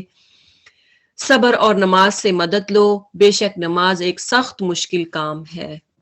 اب دیکھیں کہ صبر اور نماز سے کام لینا ہے. اگر آپ کو کوئی مشکل ہے، کوئی مسئلہ ہے تو صبر کرنا ہے اور نماز سے مدد حاصل کرنی ہے. اللہ تعالیٰ مدد کرنے والا ہے. جب آپ نماز پڑھیں گے 2 رکعت نماز آپ اس کے لیے پڑھ سکتے ہیں کسی بھی حاجت کے لیے، تو اللہ تعالیٰ سے دعا کریں، اللہ تعالیٰ آسانی کرنے والا ہے. مگر ان فرما یعنی نماز کن کے لیے مشکل ہے؟ جو نماز نہیں پڑھتے ان کے لیے مشکل ہے. آپ کسی سے کہیں جو نماز نہ پڑھنے والی اسے کہیں کہ آپ نماز پڑھیں، ان کے لیے تو وہ کہہ لیں کہ بم گرے گا کہ یہ کیا، تو بڑا مشکل ہوگا ان کے لیے نماز پڑھنا. لیکن اللہ تعالیٰ کہتے ہیں نہیں، ہر بندے کے لیے نماز نہیں مشکل. کچھ ایسے بھی لوگ ہوتے ہیں کہ جب نماز ایک بھی جن کی مس ہوتی ہے جب وہ کبھی کسی ایسی جگہ پہ ہو، کہیں مشکل میں ہو، کہیں ایسے راستے میں ہو کہ ان کا نماز کا وقت جا رہا ہو، تو وہ تو پریشان ہو جاتے ہیں. مگر ان فرما بردار بندوں کے لیے مشکل نہیں ہے جو سمجھتے ہیں کہ آخرکار انہیں اپنے رب سے ملنا ہے اور اس کی طرف پلٹ جانا ہے. اے بنی اسرائیل، یاد کرو میری اس نعمت کو جس سے میں نے تمہیں نوازا تھا. پہلے اللہ تعالیٰ نے احکامات بتائے کہ کیا کیا کرنا ہے، نماز پڑھنی ہے اور کیا کیا کرنا ہے، صبر کرنا ہے. آگے یہاں پہ اللہ تعالیٰ فرما رہے ہیں، اب نعمتیں دلا رہے ہیں کہ میں نے دیکھو تمہیں اتنا کچھ دیا ہے، تم کیا کر رہے ہو اس کے بدلے میں. اے بنی اسرائیل، اب یہ لازمی نہیں ہے کہ صرف یہ بنی اسرائیل کے لیے ہے، اس پہ آپ نے اپنے آپ کو بھی دیکھنا ہے. اے بنی اسرائیل، یاد کرو میری اس نعمت کو جس سے میں نے تمہیں نوازا تھا، اور اس بات کو کہ میں نے تمہیں دنیا کی ساری قوموں پر فضیلت عطا فرمائی تھی. اور ڈرو اس دن سے جب کوئی کسی کے ذرا کام نہ آئے گا، نہ کسی کی طرف سے سفارش قبول ہوگی، نہ کسی کو فدیہ لے کر چھوڑ دیا جائے گا، نہ مجرموں کو کہیں سے مدد حاصل یا مدد مل سکے گی. یاد کرو وہ وقت جب ہم نے تم کو فرعونیوں کی غلامی سے نجات بخشی اور انہوں نے تمہیں سخت عذاب میں مبتلا کر رکھا تھا. تمہارے لڑکوں کو ذبح کرتے تھے، تمہاری لڑکیوں کو زندہ رہنے دیتے تھے، اور اس حالت میں تمہارے رب کی طرف سے تمہاری بڑی آزمائش تھی. یاد کرو وہ وقت جب ہم نے سمندر پھاڑ کر تمہارے لیے راستہ بنایا، پھر اس میں سے تمہیں بخیریت گزارا، پھر وہی تمہاری آنکھوں کے سامنے فرعون کو غرق کر دیا. یاد کرو جب ہم نے موسیٰ کو 40 شبانہ روز کی قرارداد پر بلایا، 40 دنوں کے لیے. اس کے پیچھے تم بچڑے کو اپنا معبود بنا بیٹھے. اس وقت تم نے بڑی زیادتی کی تھی، مگر اس پر بھی ہم نے تمہیں معاف کر دیا کہ شاید اب تم شکر گزار بنو. یاد کرو ٹھیک اس وقت جب تم یہ ظلم کر رہے تھے، ہم نے موسیٰ کو کتاب اور فرقان عطا کی تاکہ تم اس کے ذریعے سے سیدھا راستہ پاؤ. یاد کرو جب موسیٰ علیہ السلام یہ نعمت لیے ہوئے پلٹا تو اس نے اپنی قوم سے کہا کہ لوگوں، تم نے بچڑے کو معبود بنا کر اپنے اوپر سخت ظلم کیا ہے، لہٰذا تم لوگ اپنے خالق کے حضور توبہ کرو اور اپنی جانوں کو ہلاک کرو. اسی میں تمہارے خالق کے نزدیک تمہاری بہتری ہے. اس وقت تمہارے خالق نے تمہاری توبہ قبول کی کہ وہ بڑا معاف کرنے والا ہے اور رحم فرمانے والا ہے. یاد کرو جب تم نے موسیٰ سے کہا تھا کہ ہم تمہارے کہنے کا ہرگز یقین نہ کریں گے جب تک کہ اپنی آنکھوں سے علانیہ خدا کو تم سے کلام کرتے ہوئے دیکھ نہ لیں. اس وقت تمہارے دیکھتے دیکھتے ایک زبردست چیخ نے تم کو آ لیا.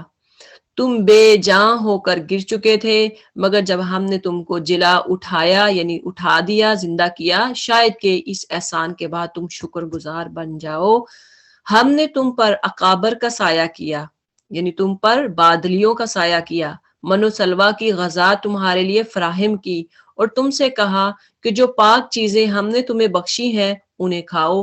مگر تمہارے اسلاف نے جو کچھ کیا وہ ہم پر ظلم نہ تھا، بلکہ انہوں نے آپ ہی اپنے آپ پہ ظلم کیا. پھر یاد کرو جب ہم نے کہا تھا کہ یہ بستی جو تمہارے سامنے ہے اس میں داخل ہو جاؤ، اس کی پیداوار جس طرح چاہو مزے سے کھاؤ، مگر بستی کے دروازے میں سجدہ ریز ہوتے ہوئے داخل ہونا اور کہتے جانا حطۃ حطۃ، ہم تمہاری خطاؤں سے درگزر کریں گے اور نیکوکاروں کو مزید فضل و کرم سے نوازیں گے. مگر جو بات کہی گئی تھی ظالموں نے اسے بدل کر کہا، کچھ اور کر دیا. آخر کار ہم نے ظلم کرنے والوں پر آسمان سے عذاب نازل کیا. یہ سخت سزا تھی ان نافرمانیوں کی جو وہ کر رہے تھے. انہوں نے حطۃ کی بجائے کیا کہا؟ حنطۃ، ہمیں گندم چاہیے، ہمیں فوڈ چاہیے. وَإِذِ اسْتَسْقَىٰ مُوسَىٰ لِقَوْمِهِ، یاد کرو جب موسیٰ علیہ السلام نے اپنی قوم کے لیے پانی کی دعا کی تو ہم نے کہا فلاں چٹان پر اپنا عصا مارو، چنانچہ اس سے 12 چشمے پھوٹ نکلے، اور ہر قبیلے نے جان لیا کہ کون سی جگہ اس کے پانی لینے کی ہے۔ اس وقت یہ ہدایت کر دی گئی تھی کہ اللہ کا دیا ہوا رزق کھاؤ پیو اور زمین میں فساد نہ پھیلاتے پھرو۔ یاد کرو جب ہم نے کہا تھا کہ اے موسیٰ ہم ایک ہی طرح کے کھانے پر صبر نہیں کر سکتے، اپنے رب سے دعا کرو کہ ہمارے لیے زمین کی پیداوار، ساگ، ترکاری، گیہوں، لہسن، پیاز، دال وغیرہ پیدا کرے۔ تو موسیٰ نے کہا کیا ایک بہتر چیز کے بجائے تم ادنا درجے کی چیزیں لینا چاہتے ہو؟ اچھا کسی شہری آبادی میں جا رہو، جو کچھ تم مانگتے ہو وہاں مل جائے گا۔ آخرکار نوبت یہاں تک پہنچی کہ ذلت و خواری اور پستی و بدحالی ان پر مسلط ہو گئی اور وہ اللہ کے غضب میں گر گئے۔ یہ نتیجہ تھا اس کا کہ وہ اللہ کی آیات سے کفر کرنے لگے اور پیغمبروں کو ناحق قتل کرنے لگے۔ وہ نتیجہ تھا ان کی نافرمانی کا اور اس بات کا کہ وہ حدود شرع سے نکل جاتے تھے۔ جو حدود تھی، جو باؤنڈری تھی اللہ تعالیٰ نے جو بتا دی، اس سے کراس کیا انہوں نے، نافرمانی کی اللہ تعالیٰ کی۔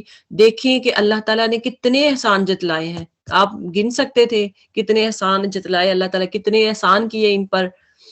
آگے فرمایا یقین جانو کہ نبی عربی کو ماننے والے ہوں یا یہودی عیسائی ہوں یا صابی، جو بھی اللہ، یعنی صابی ہوتا جو آگ کو ماننے والے، جو بھی اللہ اور روز آخرت پر ایمان لائے ہوں اور نیک عمل کرے گا، اس کا اجر اس کے رب کے پاس ہے اور اس کے لیے کسی خوف اور رنج کا موقع نہیں ہے۔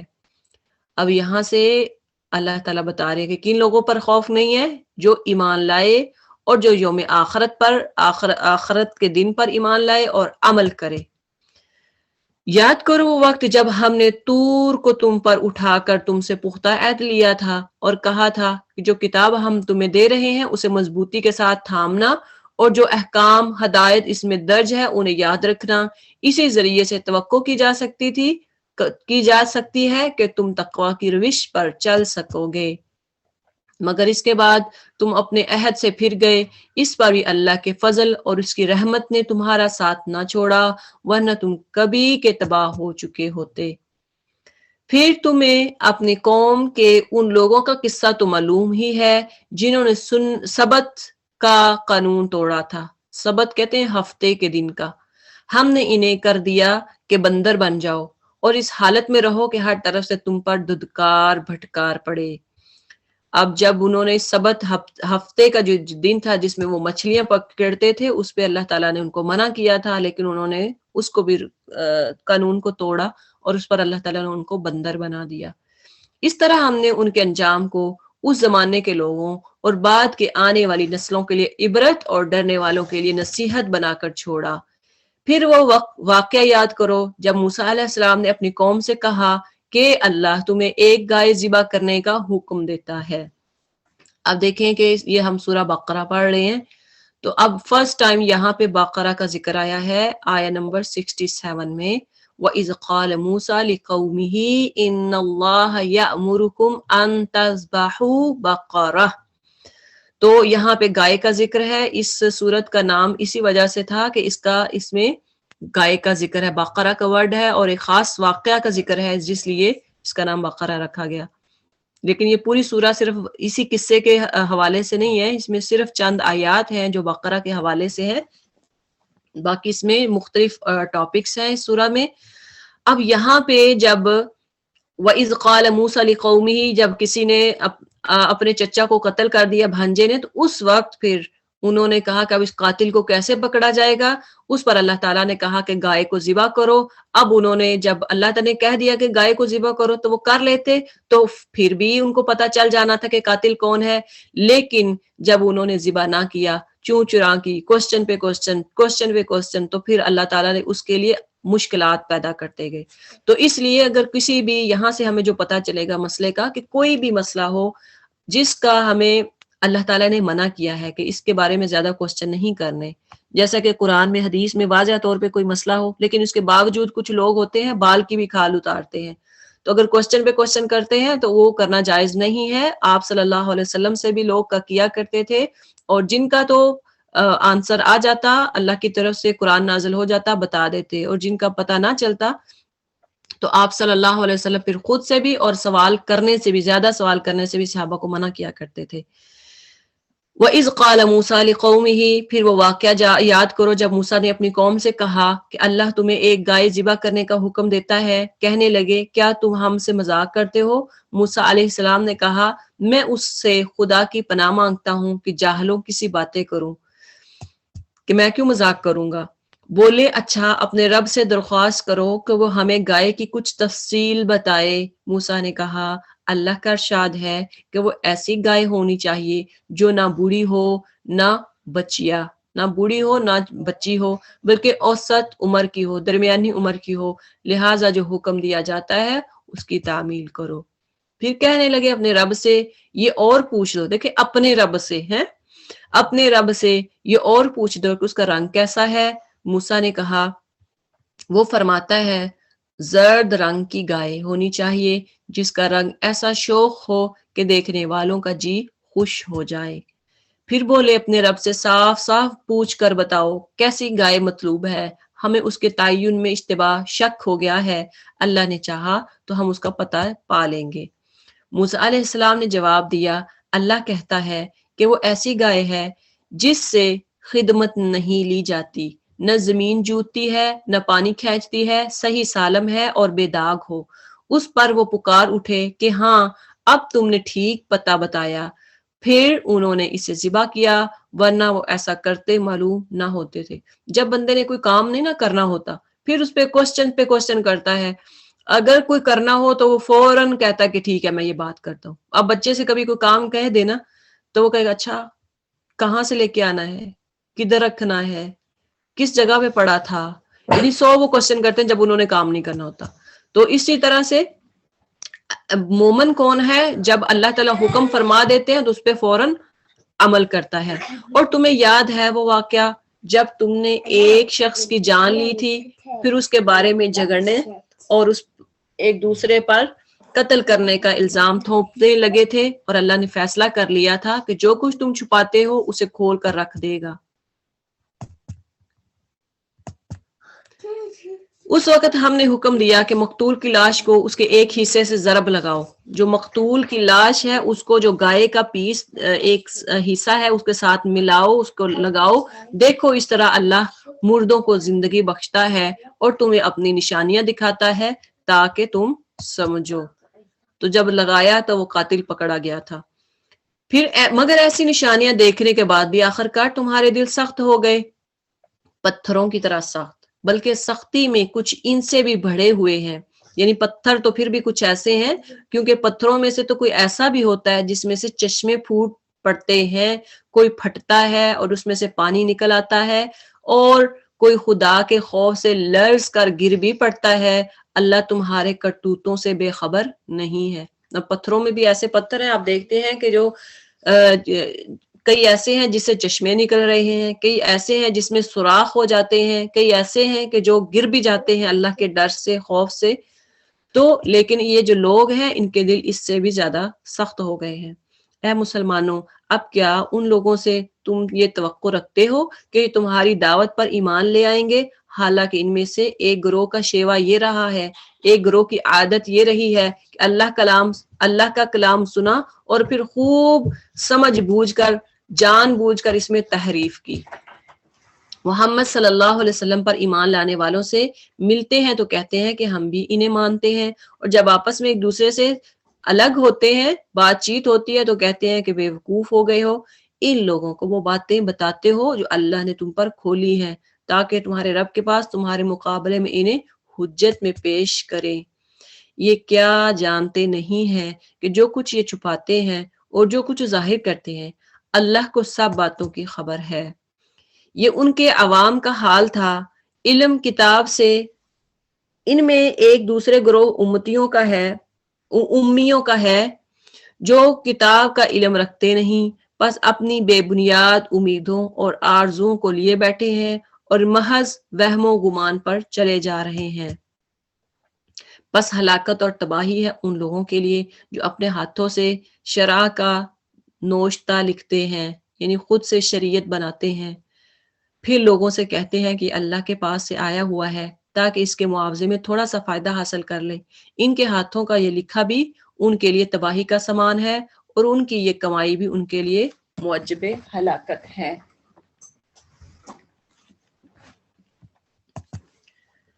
وہ کہتے ہیں کہ دوزخ کی آگ ہمیں ہرگز چھونے والی نہیں، الا یہ کہ چند روز کی سزا مل جائے تو مل جائے۔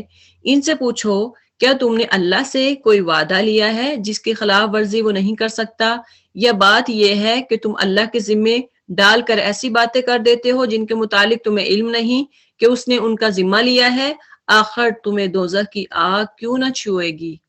یہ جو بنی اسرائیل تھے وہ کہتے تھے کہ ہمارے اندر اتنے انبیاء آئے ہیں، کیونکہ سب سے زیادہ نبی جو ہیں وہ بنی اسرائیل میں تھے، یہودیوں میں آئے تھے۔ تو وہ کہتے تھے کہ آگ ہمیں نہیں چھوئے گی، ہم جہنم میں نہیں جائیں گے، کیونکہ ہم تو انبیاء کی اولاد میں سے ہے، انبیاءوں کی لڑی میں سے ہیں، کوئی انبیاء کا بیٹا، کوئی آگے ان کی نسل، تو ہمیں تو آگ نہیں لگے گی۔ تو یہاں پہ اللہ تعالیٰ اس کا رد کر رہے ہیں کہ یہ لوگ جو بتا رہے ہیں ان کو پتہ نہیں ہے۔ ام تقولون اللہ ما لا تعلمون، یعنی تم اللہ پر جھوٹ بولتے ہو جس کا تمہیں علم نہیں ہے کہ آگ نہیں چھوئے گی۔ اب یہاں سے کیا پتہ چلا، اگر کوئی دیندار ہے اور اس کا بیٹا بیٹی وہ سمجھے کہ میری ماں بڑی یا میرا باپ بڑا عالم ہے تو میں اس کے ذریعے سے بخشا جاؤں گا، یا میں فلاں میرے بزرگ بڑے تھے تو میں اس کی دعاؤں کی وجہ سے بخشا جاؤں گا، تو ایسا نہیں ہے۔ بلا من کسب سیئۃ، جو بھی بدی کمائے گا وہ اپنی خطا کاری کے چکر میں پڑا رہے گا، وہ دوزخی ہے اور دوزخ میں ہی وہ ہمیشہ رہے گا۔ یعنی جو کوئی برا عمل کرے گا تو وہ اسی کو وہی پکڑا جائے گا۔ یہ نہیں ہے کہ وہ انبیاء کی لڑی میں سے ہے، انبیاء سے ہے، یا کوئی بزرگ کا بچہ ہے، یا کوئی کہے کہ میں تو جو ہے وہ حضرت فاطمہ کی اولاد میں سے ہوں، کوئی کہے کہ میں جو ہوں وہ آپ صلی اللہ علیہ وسلم ہاشمی گروپ سے ہوں، کوئی قریشی، یعنی یہ سارے جو ہیں آپ کہہ لیں کہ اس ذریعے سے ان کی کوئی فضیلت نہیں ہوگی اگر ان کے اعمال صحیح نہیں ہیں۔ والذین آمنوا وعملوا الصالحات، اور جو لوگ ایمان لائیں گے اور نیک عمل کریں گے وہی جنتی ہیں اور جنت میں وہ ہمیشہ رہیں گے۔ یاد کرو اسرائیل کی اولاد سے ہم نے پختہ عہد لیا تھا کہ اللہ کے سوا کسی کی عبادت نہ کرنا، ماں باپ کے ساتھ، رشتہ داروں کے ساتھ، یتیموں اور مساکین کے ساتھ نیک سلوک کرنا،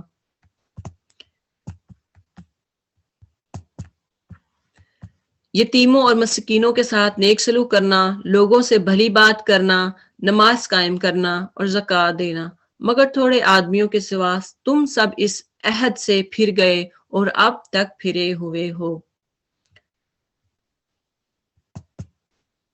پھر ذرا یاد کرو ہم نے تم سے مضبوط وعدہ لیا تھا کہ آپس میں ایک دوسرے کا خون نہ بہانا اور نہ ایک دوسرے کو گھر سے بے گھر کرنا، تم نے اس کا اقرار کیا تھا، تم خود اس پر گواہ ہو۔ مگر آج وہی تم ہو کہ اپنے بھائی بندوں کو قتل کرتے ہو، اپنی برادری کے کچھ لوگوں کو بے خانمہ کرتے ہو، تم ظلم و زیادتی کے ساتھ ان کے خلاف جتھے بندیاں کرتے ہو، جب وہ لڑائی میں پڑے ہوئے ہوں پٹے ہوئے تمہارے ساتھ آتے ہیں تو ان کی رہائی کے لیے فدیہ کا لین دین کرتے ہو، حالانکہ انہیں ان کے گھروں سے نکالنا ہی سرے سے تم پر حرام تھا۔ تو کیا تم کتاب کے ایک حصے پر ایمان لاتے ہو اور دوسرے حصے کے ساتھ کفر کرتے ہو؟ پھر تم میں سے جو لوگ ایسا کریں ان کی سزا اس کے سوا اور کیا ہے کہ دنیا کی زندگی میں ذلیل و خوار ہو کر رہیں گے اور آخرت میں شدید ترین عذاب کی طرف پھیر دیے جائیں گے۔ اللہ تعالیٰ ان حرکات سے بے خبر نہیں ہے جو تم کر رہے ہو۔ یہ وہ لوگ ہیں جنہوں نے آخرت بیچ کر دنیا کی زندگی خرید لی ہے، لہٰذا نہ ان کی سزا میں کوئی تخفیف ہوگی اور نہ انہیں کوئی مدد پہنچ سکے گی۔ ہم نے موسیٰ علیہ السلام کو کتاب دی، اس کے بعد پے در پے رسول بھیجے، آخر کار عیسیٰ بن مریم علیہ السلام کو روشن نشانیاں دے کر بھیجا اور روح پاک سے اس کی مدد کی، یعنی جبریل علیہ السلام سے۔ پھر یہ تمہارا کیا ڈنگ ہے کہ جب بھی کوئی رسول تمہاری خواہشات نفس کے خلاف کوئی چیز لے کر تمہارے پاس آیا تو تم نے اس کے مقابلے میں سرکشی کی، کسی کو جھٹلایا اور کسی کو قتل کر دیا۔ اب اس سے ایک ہمارے لیے کیا لیسن ہے کہ اگر کوئی آیت کوئی حدیث ہمارے نفس کے خلاف ہمیں لگے کہ یہ ہماری خواہشات کے خلاف ہے تو یہ نہیں ہے کہ اس کو ہم نہیں لیں گے. تو ایسا ہی ہے جیسا کہ بنی اسرائیل کرتے تھے پھر کہ کچھ جو خواہشات کے مقابل ہوتی اس کو نہ لیتی, جو اس کی جیسی ہوتی اس کو ایکسیپٹ کر لیتے. تو ایسا نہیں ہے. وقالوا قلوبنا غلف, وہ کہتے ہیں تمہارے دل محفوظ ہیں. نہیں, دراصل بات یہ ہے کہ ان کے محفوظ کا مطلب ہے کہ ان کے دلوں پہ غلاف چڑھا ہوا ہے. بل لعنہم اللہ, بلکہ اللہ نے ان کے کفر کی وجہ سے ان پر لعنت کی ہے, اور تھوڑے ہیں اس لیے وہ کم ہی ایمان لاتے ہیں. اور اب جو ایک کتاب اللہ کی طرف سے ان کے پاس آئی ہے ان کے ساتھ ان کا کیا برتاؤ ہے, باوجود یہ کہ وہ اس کتاب کی تصدیق کرتی ہے جس کے پاس پہلے سے موجود تھی, باوجود یہ کہ اس کی آمد سے پہلے وہ خود کفار کے مقابلے میں فتح و نصرت کی دعا مانگا کرتے تھے, مگر جب وہ چیز آ گئی جسے وہ پہچان بھی گئے تو انہوں نے اس سے ماننے سے انکار کر دیا. خدا کی لعنت ان پر, ان منکرین پر. یہاں سے اب آپ صلی اللہ علیہ وسلم کے بارے میں فرمایا جا رہا ہے کہ اللہ تعالیٰ کی کتاب جو ہے جو نبی صلی اللہ علیہ وسلم پر نازل ہوئی, یہودیوں سے کہا جا رہا ہے کہ یہ اب یہ انکار کرتے ہیں, کیونکہ یہودی پہلے دعا کیا کرتے تھے کہ وہ نبی ان کی کتاب میں تورات میں موجود تھا کہ ایک نبی ایسا آئے گا, اس کے فلاں فلاں نشانات ہوں گے, فلاں فلاں وہ کرے گا, فلاں جگہ سے آئے گا. اب وہ دعا کیا کرتے تھے کہ اللہ وہ نبی بھیج دے. جب وہ آیا تو پھر کیا کہہ رہے ہیں اللہ تعالیٰ کہ انہوں نے اس کو انکار کر دیا, پہچاننے سے انکار کر دیا. پھر اللہ تعالیٰ نے ان کافروں پر لعنت کی. کیسا برتاؤ, کیسا برا ذریعہ ہے جس سے یہ اپنے نفس کی تسلی حاصل کرتے ہیں کہ یہ جو ہدایت اللہ نے نازل کی ہے اس کو قبول کرنے سے صرف اس ضد کی بنا پر انکار کر رہے ہیں کہ اللہ نے اپنے فضل اور وحی اور رسالت میں سے اپنے جس بندے کو خود چاہا نواز دیا. اب یہ غضب بلائے غضب کے مستحق ہو گئے ہیں اور ایسے کافروں کے لیے سخت ذلت امیز سزا مقرر ہے, کیونکہ واحد آپ صلی اللہ علیہ وسلم تھے جو یہودیوں کی لڑی میں سے نہیں تھے, جو کہ حضرت ابراہیم علیہ السلام کی لڑی سے آئے تھے. تو اس لیے حضرت ابراہیم علیہ السلام کے دو بیٹے حضرت اسماعیل کی لڑی سے آئے تھے. تو اس لیے جب ان کو پتا چلا کہ یہ تو اسماعیل کی اولاد میں سے ہے تو انہوں نے ان کو انکار کر دیا ان کو ماننے سے, کیونکہ باقی جو ساری اولاد جو باقی انبیاء تھے وہ اسماعیل سے نہیں تھے, وہ ان کے دوسرے بیٹے سے تھے. اور جب ان سے کہا جاتا تھا کہ جب جو کچھ اللہ نے نازل کیا اس پر ایمان لاؤ, تو وہ کہتے ہیں ہم تو صرف اس چیز پر ایمان لاتے ہیں جو ہمارے ہاں یعنی نسل اسرائیل میں اتری ہے. اس دائرے کے باہر جو کچھ آیا ہے اسے ماننے سے وہ انکار کرتے ہیں, حالانکہ وہ حق ہے اور اس تعلیم کی تصدیق کو تائید کر رہا ہے جو ان کے ہاں پہلے سے موجود تھی. اچھا ان سے کہو اگر تم اس تعلیم ہی پر ایمان رکھنے والے ہو جو تمہارے ہاں آئی تھی یعنی تورات, تو اس سے پہلے اللہ کے ان پیغمبروں کو جو خود بنی اسرائیل میں پیدا ہوئے تھے کیوں قتل کرتے رہے. دیکھیں اللہ تعالیٰ نے کتنا اچھا جواب دیا ان کا کہ یہ جو بنی اسرائیل جو نبی صلی اللہ علیہ وسلم اسماعیل کی لڑی سے آئے ہیں ان کی نسل سے تو ہم اس کو نہیں مانتے. اس پر اللہ تعالیٰ نے کہا اچھا جو تمہاری اپنی نسل میں سے تھے ان کو تم کیوں قتل کرتے رہے ہو, تمہارے پاس موسیٰ علیہ السلام کیسی کیسی روشن نشانیوں کے ساتھ آیا, پھر بھی تم ایسے ظالم تھے کہ اس کے پیٹ موڑتے ہی بچڑے کو معبود بنا بیٹھے. پھر ذرا اس میثاق کو یاد کرو جو طور کو تمہارے اوپر اٹھا کر ہم نے تم سے لیا تھا. پہاڑ کو اٹھایا اور پھر وعدہ لیا تھا. ہم نے تاکید کی تھی کہ جو ہدایت ہم دے رہے ہیں ان کی سختی کے ساتھ پابندی کرو اور کان لگا کر سنو. تمہارے اسلاف نے کہا کہ ہم نے سن لیا مگر مانیں گے نہیں, اور ان کی باطل پرستی کا یہ حال تھا کہ دلوں میں ان کے بچڑا ہی بسا ہوا تھا. کہو اگر تم مومن ہو تو عجیب ایمان ہے, یہ ایسی بری حرکات کا تمہیں حکم دیتا ہے. ان سے کہو اگر واقعی اللہ کے نزدیک آخرت کا گھر تمام انسانوں کو چھوڑ کر صرف اللہ ہی کے لیے مخصوص ہے تو تب تو تمہیں چاہیے کہ موت کی تمنا کرو اگر تم اس خیال میں سچے ہو.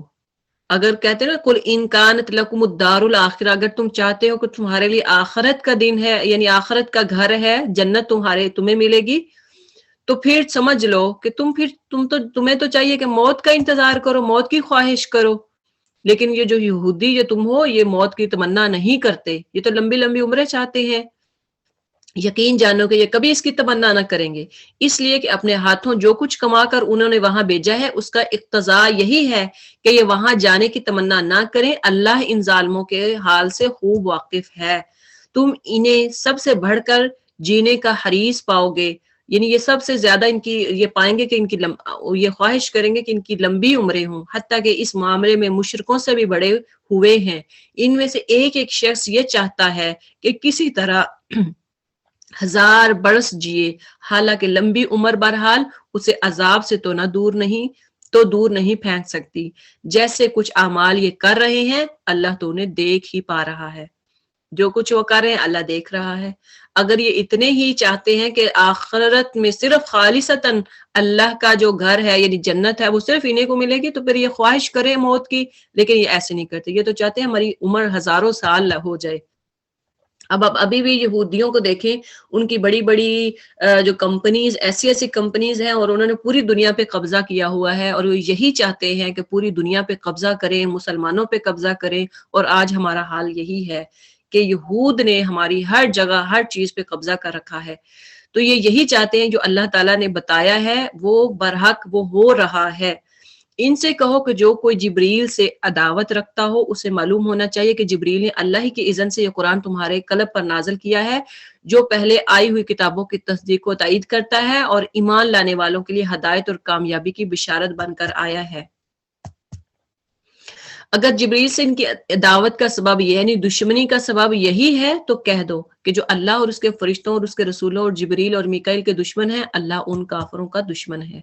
ہم نے تمہاری طرف ایسی آیات نازل کی ہیں جو صاف صاف حق کا اظہار کرنے والی ہے، اور ان کی پیروی سے صرف وہی لوگ انکار کرتے ہیں جو فاسق ہیں. کیا ہمیشہ ایسا ہی نہیں ہوتا رہا ہے کہ جب انہوں نے کوئی عہد کیا تو ان میں سے ایک نہ ایک گروہ نے اسے ضروری بالائے طاق رکھ دیا، یعنی اسے توڑ دیا؟ بلکہ ان میں سے اکثر ایسے ہی ہیں جو سچے دل سے ایمان نہیں لاتے. اور جب ان کے پاس اللہ کی طرف سے کوئی رسول اس کتاب کی تصدیق کو تائید کرتا ہوا آیا جو ان کے ہاں پہلے سے موجود تھی، تو ان اہل کتاب میں سے ایک گروہ نے کتاب اللہ کو اس طرح پسے پش ڈال دیا گویا کہ وہ کچھ جانتے ہی نہیں، اور لگے ان چیزوں کی پیروی کرنے جو شیاطین سلیمان کی علیہ السلام کی سلطنت کا نام لے کر پیش کیا کرتے تھے. اب یہاں سے حضرت سلیمان علیہ السلام کا واقعہ سٹارٹ ہو رہا ہے، اور یہاں سے جادو کرنا کرانا اس کے بارے میں یہ کفر ہے. جادو کرنا یا کسی سے کروانا یا ان کے پاس جادوگروں کے پاس جانا یا فال نکالنا یا اپنے ہاتھ دکھانا یا جیسے سٹار ان کے بارے میں جاننا، اپنا فیوچر جاننا، یہ سب کفر ہے. اب دیکھیں کہ یہاں سے اللہ تعالیٰ کیا فرما رہے ہیں، وَاتَّبَعُوا مَا تَتْلُو الشَّيَاطِينُ آیہ نمبر 102، اور لگے ان چیزوں کی پیروی کرنے جو شیطان سلیمان علیہ السلام کی سلطنت کا نام لے کر پیش کیا کرتے تھے، حالانکہ سلیمان علیہ السلام نے کبھی کفر نہیں کیا.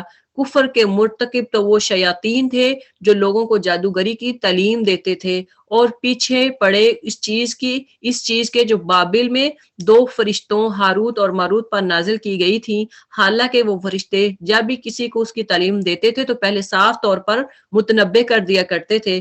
اللہ تعالیٰ نے 2 فرشتے بابل میں بھیجے تھے، ہاروت اور ماروت، تو ان کی آزمائش کے لیے تھے، اور وہ بتاتے بھی تھے کہ یہ کفر ہے. اور فرمایا کہ تو پہلے صاف طور پر وہ خبردار کرتے تھے کہ دیکھ ہم محض ایک آزمائش ہیں، تو کفر میں مبتلا نہ ہو. پھر بھی یہ لوگ ان سے وہ چیز سیکھتے تھے جس سے شوہر اور بیوی میں جدائی ڈال دے. شوہر اور بیوی میں جدائی ڈال دیں، یہ کفر، یہ اس کے بارے میں سیکھتے تھے. تو آج ہمارے معاشرے میں بھی یہ عام ہے، میاں بیوی کے درمیان پھوٹ ڈال دینا، ان کے درمیان یعنی جادو کرانا، ٹونے کرانا کہ وہ میاں بیوی ساس زیادہ ایسا کرتی ہیں، یا پھر یعنی یہ سارا کوئی کسی پہ بھی جادو کرے، کسی کے بارے میں بھی کرے، ہمسائے کے بارے میں، بہن بھائیوں کے بارے میں، یہ سب کفر ہے.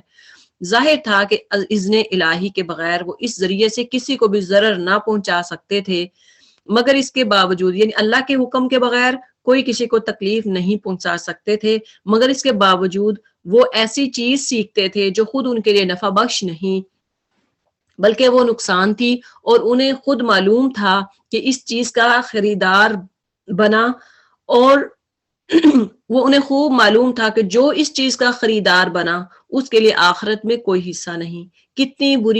کتنا برا ٹھکانہ ہے جس کے بدلے انہوں نے اپنی، کتنا برا جو سودا ہے جس کے بدلے انہوں نے اپنی جانوں کو بیچ ڈالا، کاش انہیں معلوم ہوتا۔ اگر وہ ایمان اور تقوی اختیار کرتے تو اللہ کے ہاں اس کا جو بدلہ ملتا وہ اس کے لیے زیادہ بہتر تھا، کاش انہیں خبر ہوتی۔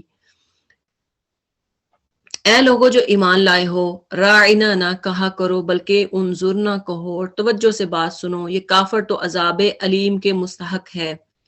اب یہاں پہ جب ایمان والوں کو کہا جاتا کہ یا ایھا الذین آمنوا لا تقولوا راعنا، کہ اے ایمان والو راعنا نہ کہو بلکہ انظرنا کہو، تو اس وقت وہ رائنا یعنی جو منافقین تھے، جو کفار تھے، وہ آپ صلی اللہ علیہ وسلم کے بارے میں رائنا کہتے تھے، نافرمانی کا، یعنی یہ نہیں کہتے تھے ہم نے آپ کو مان لیا، ہم آپ کی اتباع کرتے ہیں، بلکہ کہتے تھے ہم نے نافرمانی کی، نعوذ باللہ۔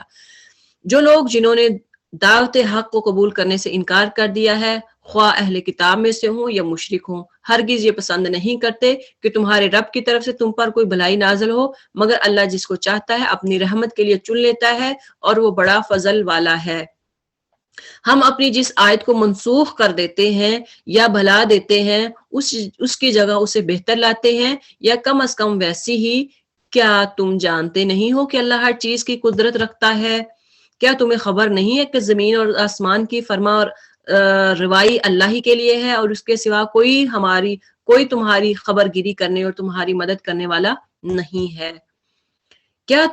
پھر کیا تم اپنے رسول سے اس قسم کے سوالات اور مطالبے کرنا چاہتے ہو جسے اس سے پہلے موسیٰ علیہ السلام سے کیے جا چکے ہیں؟ حالانکہ جس شخص نے ایمان کی روش کو کفر کی روش سے بدل دیا، ایمان کو کفر میں بدلا، وہ راہ راست سے بھٹک گیا، وہ سیدھے راستے سے بھٹک گیا۔ اہل کتاب میں سے اکثر لوگ یہ چاہتے ہیں کہ کسی طرح تمہیں ایمان سے پھیر کر پھر کفر کی طرف پلٹا جائے، اگرچہ حق ان پر ظاہر ہو چکا، مگر اپنے نفس کے حسد کی بنا پر تمہارے لیے ان کی یہ خواہش ہے۔ اس کے جواب میں تم کو عفو و درگزر سے کام لینا ہے، یہاں تک کہ خود اللہ تعالیٰ اپنا فیصلہ نافذ کرے۔ مطمئن رہو کہ اللہ ہر چیز پر قدرت رکھتا ہے۔ نماز قائم کرو، زکوٰۃ دو، تم اپنی عاقبت کے لیے جو بلائی کما کر آگے بھیجو گے اللہ کے ہاں اس سے موجود پاؤ گے۔ جو کچھ تم کرتے ہو وہ سب اللہ کی نظر میں ہے۔ انسان جو کچھ بھی کر رہا ہے اللہ تعالیٰ اس کو خوب دیکھ رہا ہے۔ ان کا کہنا ہے کہ کوئی شخص جنت میں نہ جائے گا، یعنی یہودی یہ کہتے تھے جب تک کہ وہ یہودی نہ ہو، یا عیسائیوں کے خیال کے مطابق عیسائی نہ ہو۔ یہ ان کی تمنائیں ہیں، خواہشات ہیں۔ ان سے کہو اپنی دلیل پیش کرو اگر تم اپنے دعوے میں سچے ہو۔ دراصل نہ تمہاری کچھ خصوصیت ہے نہ کسی اور کے حق یہ ہے کہ جو بھی اپنی ہستی کو اللہ کی اطاعت میں سونپ دے اور عملاً نیک روش پر چلے، اس لیے اس کے رب کے پاس اس کا اجر ہے، اور ایسے لوگوں کے لیے کسی خوف کا یا رنج کا کوئی موقع نہیں ہے۔ یہودی کہتے ہیں کہ عیسائیوں کے پاس کچھ نہیں، عیسائی کہتے ہیں یہودیوں کے پاس کچھ نہیں، حالانکہ دونوں ہی کتاب پڑھتے ہیں، اور اسی قسم کے دعوے ان لوگوں کے بارے میں بھی ہیں جن کے پاس کتاب کا علم نہیں ہے۔ یہ اختلاف جن میں یہ لوگ مبتلا ہیں ان کا فیصلہ اللہ تعالیٰ قیامت کے روز کرے گا۔ اور اس شخص سے بڑھ کر ظالم کون ہوگا جو اللہ کے معبودوں میں اس کے نام کی یاد سے روکے اور ان کی ویرانی کے در پہ ہو۔ ایسے لوگ اس قابل ہیں کہ ان کی عبادت گاہوں میں قدم نہ رکھیں، اور اگر وہاں جائیں بھی تو ڈرتے ہوئے جائیں۔ ان کے لیے دنیا میں رسوائی ہے اور آخرت میں بھی رسوائی ہے۔ مشرق اور مغرب صرف اللہ کے لیے ہے، جس طرف بھی تم رخ کرو اسی طرف اللہ کا رخ ہے۔ اللہ تعالیٰ بڑی وسعت والا اور سب کچھ جاننے والا ہے۔ ان کا قول ہے کہ اللہ نے کسی کو بیٹا بنا لیا ہے، اللہ پاک ہے ان باتوں سے۔ اصل حقیقت یہ ہے کہ زمین اور آسمانوں کے تمام موجودات اس کے ملک میں ہیں، سب کے سب اس کے مطیع و فرما بردار ہے۔ اللہ سب کا مالک ہے، وہ آسمانوں اور زمینوں کا معجب ہے، اور جس بات کا وہ فیصلہ کرتا ہے اس کے لیے بس یہ حکم دیتا ہے کہ ہو جا، اور وہ ہو جاتی ہے۔ اور ان کا مطلب یہ تھا کہ خدا یا تو خود ہمارے سامنے آ کر کہے کہ یہ میری کتاب ہے اور یہ میرے احکام ہے، تو تم لوگ ان کی پیروی کرو، یا پھر تمہیں کوئی ایسی نشانی دکھائی جائے جس سے ہمیں یقین آ جائے کہ محمد صلی اللہ علیہ وسلم جو کچھ کہہ رہے ہیں وہ خدا کی طرف سے ہے۔ اس سے بڑھ کر نشانی کیا ہوگی کہ ہم نے تم کو علم حق کے ساتھ خوشخبری دینے والا اور ڈرانے والا بھیجا ہے۔ یہ لوگ جہنم سے رشتہ جوڑ چکے ہیں، ان کی طرف سے تم ذمہ دار اور جواب دہ نہیں ہو۔ یہودی اور عیسائی تم سے ہرگز راضی نہ ہوں گے جب تک ان کے طریقے پر نہ چلنے لگو۔ صاف کہہ دو کہ راستہ بس وہی ہے جو اللہ نے بتایا ہے، ورنہ اگر اس علم کے بعد جو تمہارے پاس آ چکا تم ان کے خواہشات کی پیروی کی تو اللہ کی پکڑ سے بچانے والا کوئی دوست اور مددگار تمہارے لیے نہیں ہوگا۔ جن لوگوں کو ہم نے کتاب دی ہے وہ اس طرح سے اس کو پڑھتے ہیں جیسا کہ پڑھنے کا حق ہے، اس پر سچے دل سے ایمان لاتے ہیں، اور جو اس کے ساتھ کفر کا رویہ اختیار کرتے ہیں وہی اصل میں نقصان اٹھانے والے ہیں۔ اے بنی اسرائیل، یاد کرو میری وہ نعمت جس سے میں نے تمہیں نوازا تھا، اور یہ کہ میں نے تمہیں دنیا کی تمام قوموں پر فضیلت دی تھی، اور ڈرو اس دن سے جب کوئی کسی کے کام نہ آئے گا اور نہ کسی سے فدیہ قبول کرے گا اور نہ کوئی سفارش ہی آدمی کو فائدہ دے گی اور نہ مجرموں کو کہیں سے کوئی مدد پہنچ سکے گی۔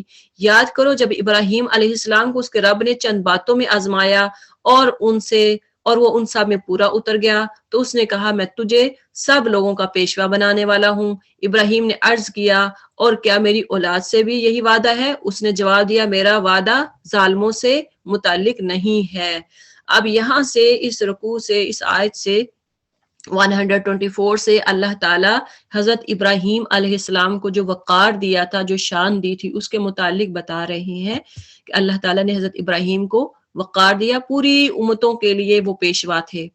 اور یہ کہ ہم نے اس گھر کعبے کو اللہ کو لوگوں کے لیے مرکز اور امن کی جگہ قرار دیا تھا، اور لوگوں کو حکم دیا تھا کہ ابراہیم علیہ السلام جہاں عبادت کے لیے کھڑا ہوتا ہے اس مقام کو مستقل جائے نماز بنا لو، اور ابراہیم اور اسماعیل علیہ السلام کو تاکید کی تھی کہ میرے اس گھر کو طواف اور اعتکاف اور رکوع اور سجدہ کرنے والوں کے لیے پاک رکھو۔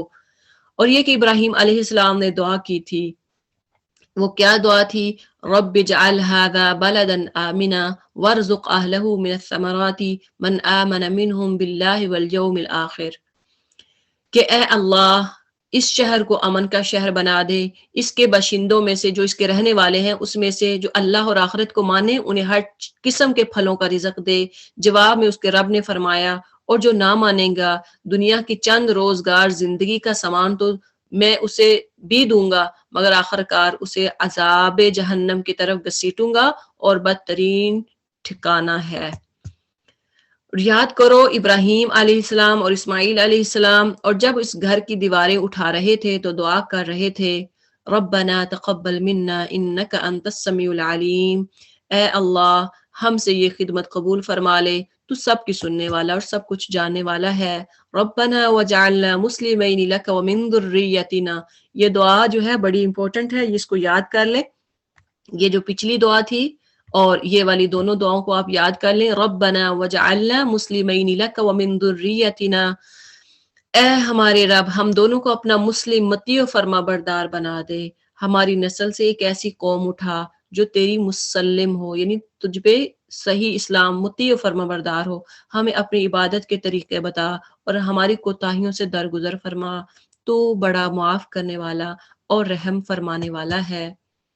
اے رب ربنا وابعث فیہم رسولا منہم یتلو، اے رب ان لوگوں میں خود انہی کی قوم سے ایک ایسا رسول اٹھا جو انہیں تیری آیات سنائے، ان کو کتاب اور حکمت کی تعلیم دے اور ان کی زندگیاں سنوارے، تو بڑا مقتدر اور حکیم ہے، بڑا غالب اور حکمت والا ہے۔ اے رب اب کون ہے جو ابراہیم علیہ السلام کے طریقے سے نفرت کرے؟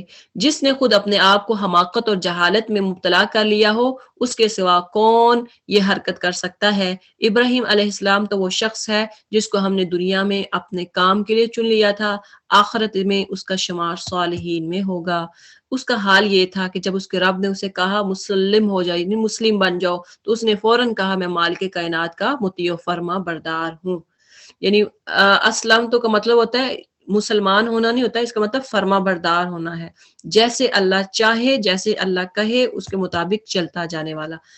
وَوَصَّى بِهَا ابراہیم، اسی طریقے پر چلنے کی ہدایت اس نے اپنی اولاد کو کی تھی۔ اب یہاں پہ دیکھیں کہ ایک نبی اپنی اولاد کو کیا وصیت کر رہا ہے، اور اس کی وصیت یعقوب علیہ السلام اور اپنی اولاد کو کر گیا۔ اس نے کہا تھا میرے بچوں، اللہ نے تمہارے لیے یہی دین پسند کیا ہے، فلا تموتن الا وانتم مسلمون، مرتے دم تک تم مسلم ہی رہنا۔ پھر کیا تم اس وقت موجود تھے جب یعقوب علیہ السلام اس دنیا سے رخصت ہو رہا تھا؟ اب دیکھیں کہ پہلے باپ نے بچوں کو رخصت ہوتے وقت کیا کہا تھا، نصیحت کی تھی۔ اب یعقوب علیہ السلام اپنے بچوں کو کیا وصیت کر رہے ہیں؟ کیا اس وقت موجود ہے جب یعقوب علیہ السلام اس دنیا سے رخصت ہو رہا تھا؟ اس نے مرتے وقت اپنے بچوں سے، اپنے بیٹوں سے پوچھا، بچوں میرے بعد تم کس کی بندگی کرو گے؟ ان سب نے جواب دیا، ہم اسی ایک خدا کی بندگی کریں گے جسے آپ نے اور آپ کے بزرگوں ابراہیم، اسماعیل اور اسحاق علیہ السلام نے خدا مانا، اور ہم اسی کے مطیع و فرما بردار ہیں۔ وہ کچھ لوگ تھے جو گزر گئے، جو کچھ انہوں نے کمایا وہ ان کے لیے، اور جو کچھ تم کماؤ گے وہ تمہارے لیے، تم سے یہ نہ پوچھا جائے گا کہ وہ کیا کرتے تھے۔ یہود کہتے ہیں یہودی ہو تو راہ راست پاؤ گے، یعنی اگر کوئی یہودی بن جائے تو وہ فلاح پائے گا۔ عیسائی کہتے ہیں عیسائی ہو تو ہدایت ملے گی۔ ان سے کہو نہیں، بلکہ سب کو چھوڑ کر ابراہیم علیہ السلام کا طریقہ، اور ابراہیم علیہ السلام مشرکوں میں سے نہ تھے۔ اب ہمیں کس کا طریقہ اپنانا ہے؟ ابراہیم علیہ السلام کا۔ قولوا آمنا باللہ، مسلمانوں کہو ہم ایمان لائے۔ ہم سب بھی کہیں آمنا باللہ، ہم سب اللہ پر ایمان لائے، اور اس ہدایت پر جو ہماری طرف نازل ہوئی، اور جو ابراہیم، اسماعیل، اسحاق، یعقوب اور اولاد یعقوب علیہم کی طرف نازل ہوئی تھی، اور جو موسیٰ اور عیسیٰ اور دوسرے تمام پیغمبروں اور ان کے رب کی طرف سے دی گئی تھی۔ ہم ان کے درمیان کوئی تفریق نہیں کرتے، اور ہم اللہ کے مطیع و فرما بردار ہیں۔ پھر اگر وہ اسی طرح ایمان لائیں جس طرح تم ایمان لائے ہو تو ہدایت پر ہیں، اگر اس سے منہ پھیریں تو کھلی بات ہے کہ وہ ہٹ درمی میں پڑ گئے ہیں، لہٰذا اطمینان رکھو کہ ان کے مقابلے میں اللہ تمہاری حمایت کے لیے کافی ہے، وہ سب کچھ سنتا اور جانتا ہے۔ صبغۃ اللہ، اللہ کا رنگ، ومن احسن من اللہ صبغہ، اللہ کہتے ہیں کہ اللہ کا رنگ اختیار کرو، اس کے رنگ سے اچھا اور کس کا رنگ ہوگا، اور ہم اس کی بندگی کرنے والے لوگ ہیں۔ رنگ سے مراد کیا ہے؟ کہ رنگ سے مراد ہے کہ اللہ تعالیٰ کی اطاعت و فرما برداری، اس سے بڑھ کر اور کوئی چیز نہیں ہے، کوئی مذہب نہیں ہے سوائے جو اللہ تعالیٰ نے ہمیں بتایا ہے نبی صلی اللہ علیہ وسلم کے ذریعے سے۔ اے نبی صلی اللہ علیہ وسلم، ان سے کہو کہ تم اللہ کے بارے میں ہم سے جھگڑتے ہو، حالانکہ وہی ہمارا رب بھی ہے اور تمہارا رب بھی، ہمارے اعمال تمہارے لیے، ہمارے اعمال ہمارے لیے، تمہارے اعمال تمہارے لیے، اور ہم اللہ ہی کے لیے اپنی بندگی خالص کر چکے ہیں۔ یا پھر کیا تمہارا کہنا یہ ہے کہ ابراہیم، اسماعیل، اسحاق، یعقوب اور اولاد یعقوب سب کے سب یہودی تھے یا نصرانی تھے؟ کہو تم زیادہ جانتے ہو یا اللہ؟ اس شخص سے بڑا ظالم اور کون ہوگا جس کے ذمے اللہ کی طرف سے ایک گواہی ہو اور وہ اسے چھپائے؟ تمہاری حرکات سے اللہ غافل تو نہیں ہے۔ یعنی تورات، زبور، انجیل سب کے بارے میں، سب پیغمبروں کے بارے میں ان میں موجود تھا۔ وہ ان کا مذہب یہ نہیں تھا کہ وہ یہودی تھے، بلکہ ان کا مذہب جو ابراہیم علیہ السلام کو اللہ تعالیٰ نے بتایا وہی تھا۔ تو آگے فرمایا تلک امت قد خلت، وہ کچھ لوگ تھے جو گزر چکے، ان کی کمائی ان کے لیے تھی اور تمہاری کمائی تمہارے لیے، تم سب تمہارے لیے، تو تم سے ان کے اعمال کے متعلق سوال نہیں پوچھا جائے گا۔ سبحانک اللہم وبحمدک، نشہد ان لا الہ الا انت، نستغفرک ونتوب الیک، وصلی اللہ علی خیر خلقہ محمد وآلہ واصحابہ اجمعین، آمین یا ارحم الراحمین۔ السلام علیکم ورحمۃ اللہ وبرکاتہ۔ آپ میں سے کسی نے کچھ پوچھنا ہے تو آپ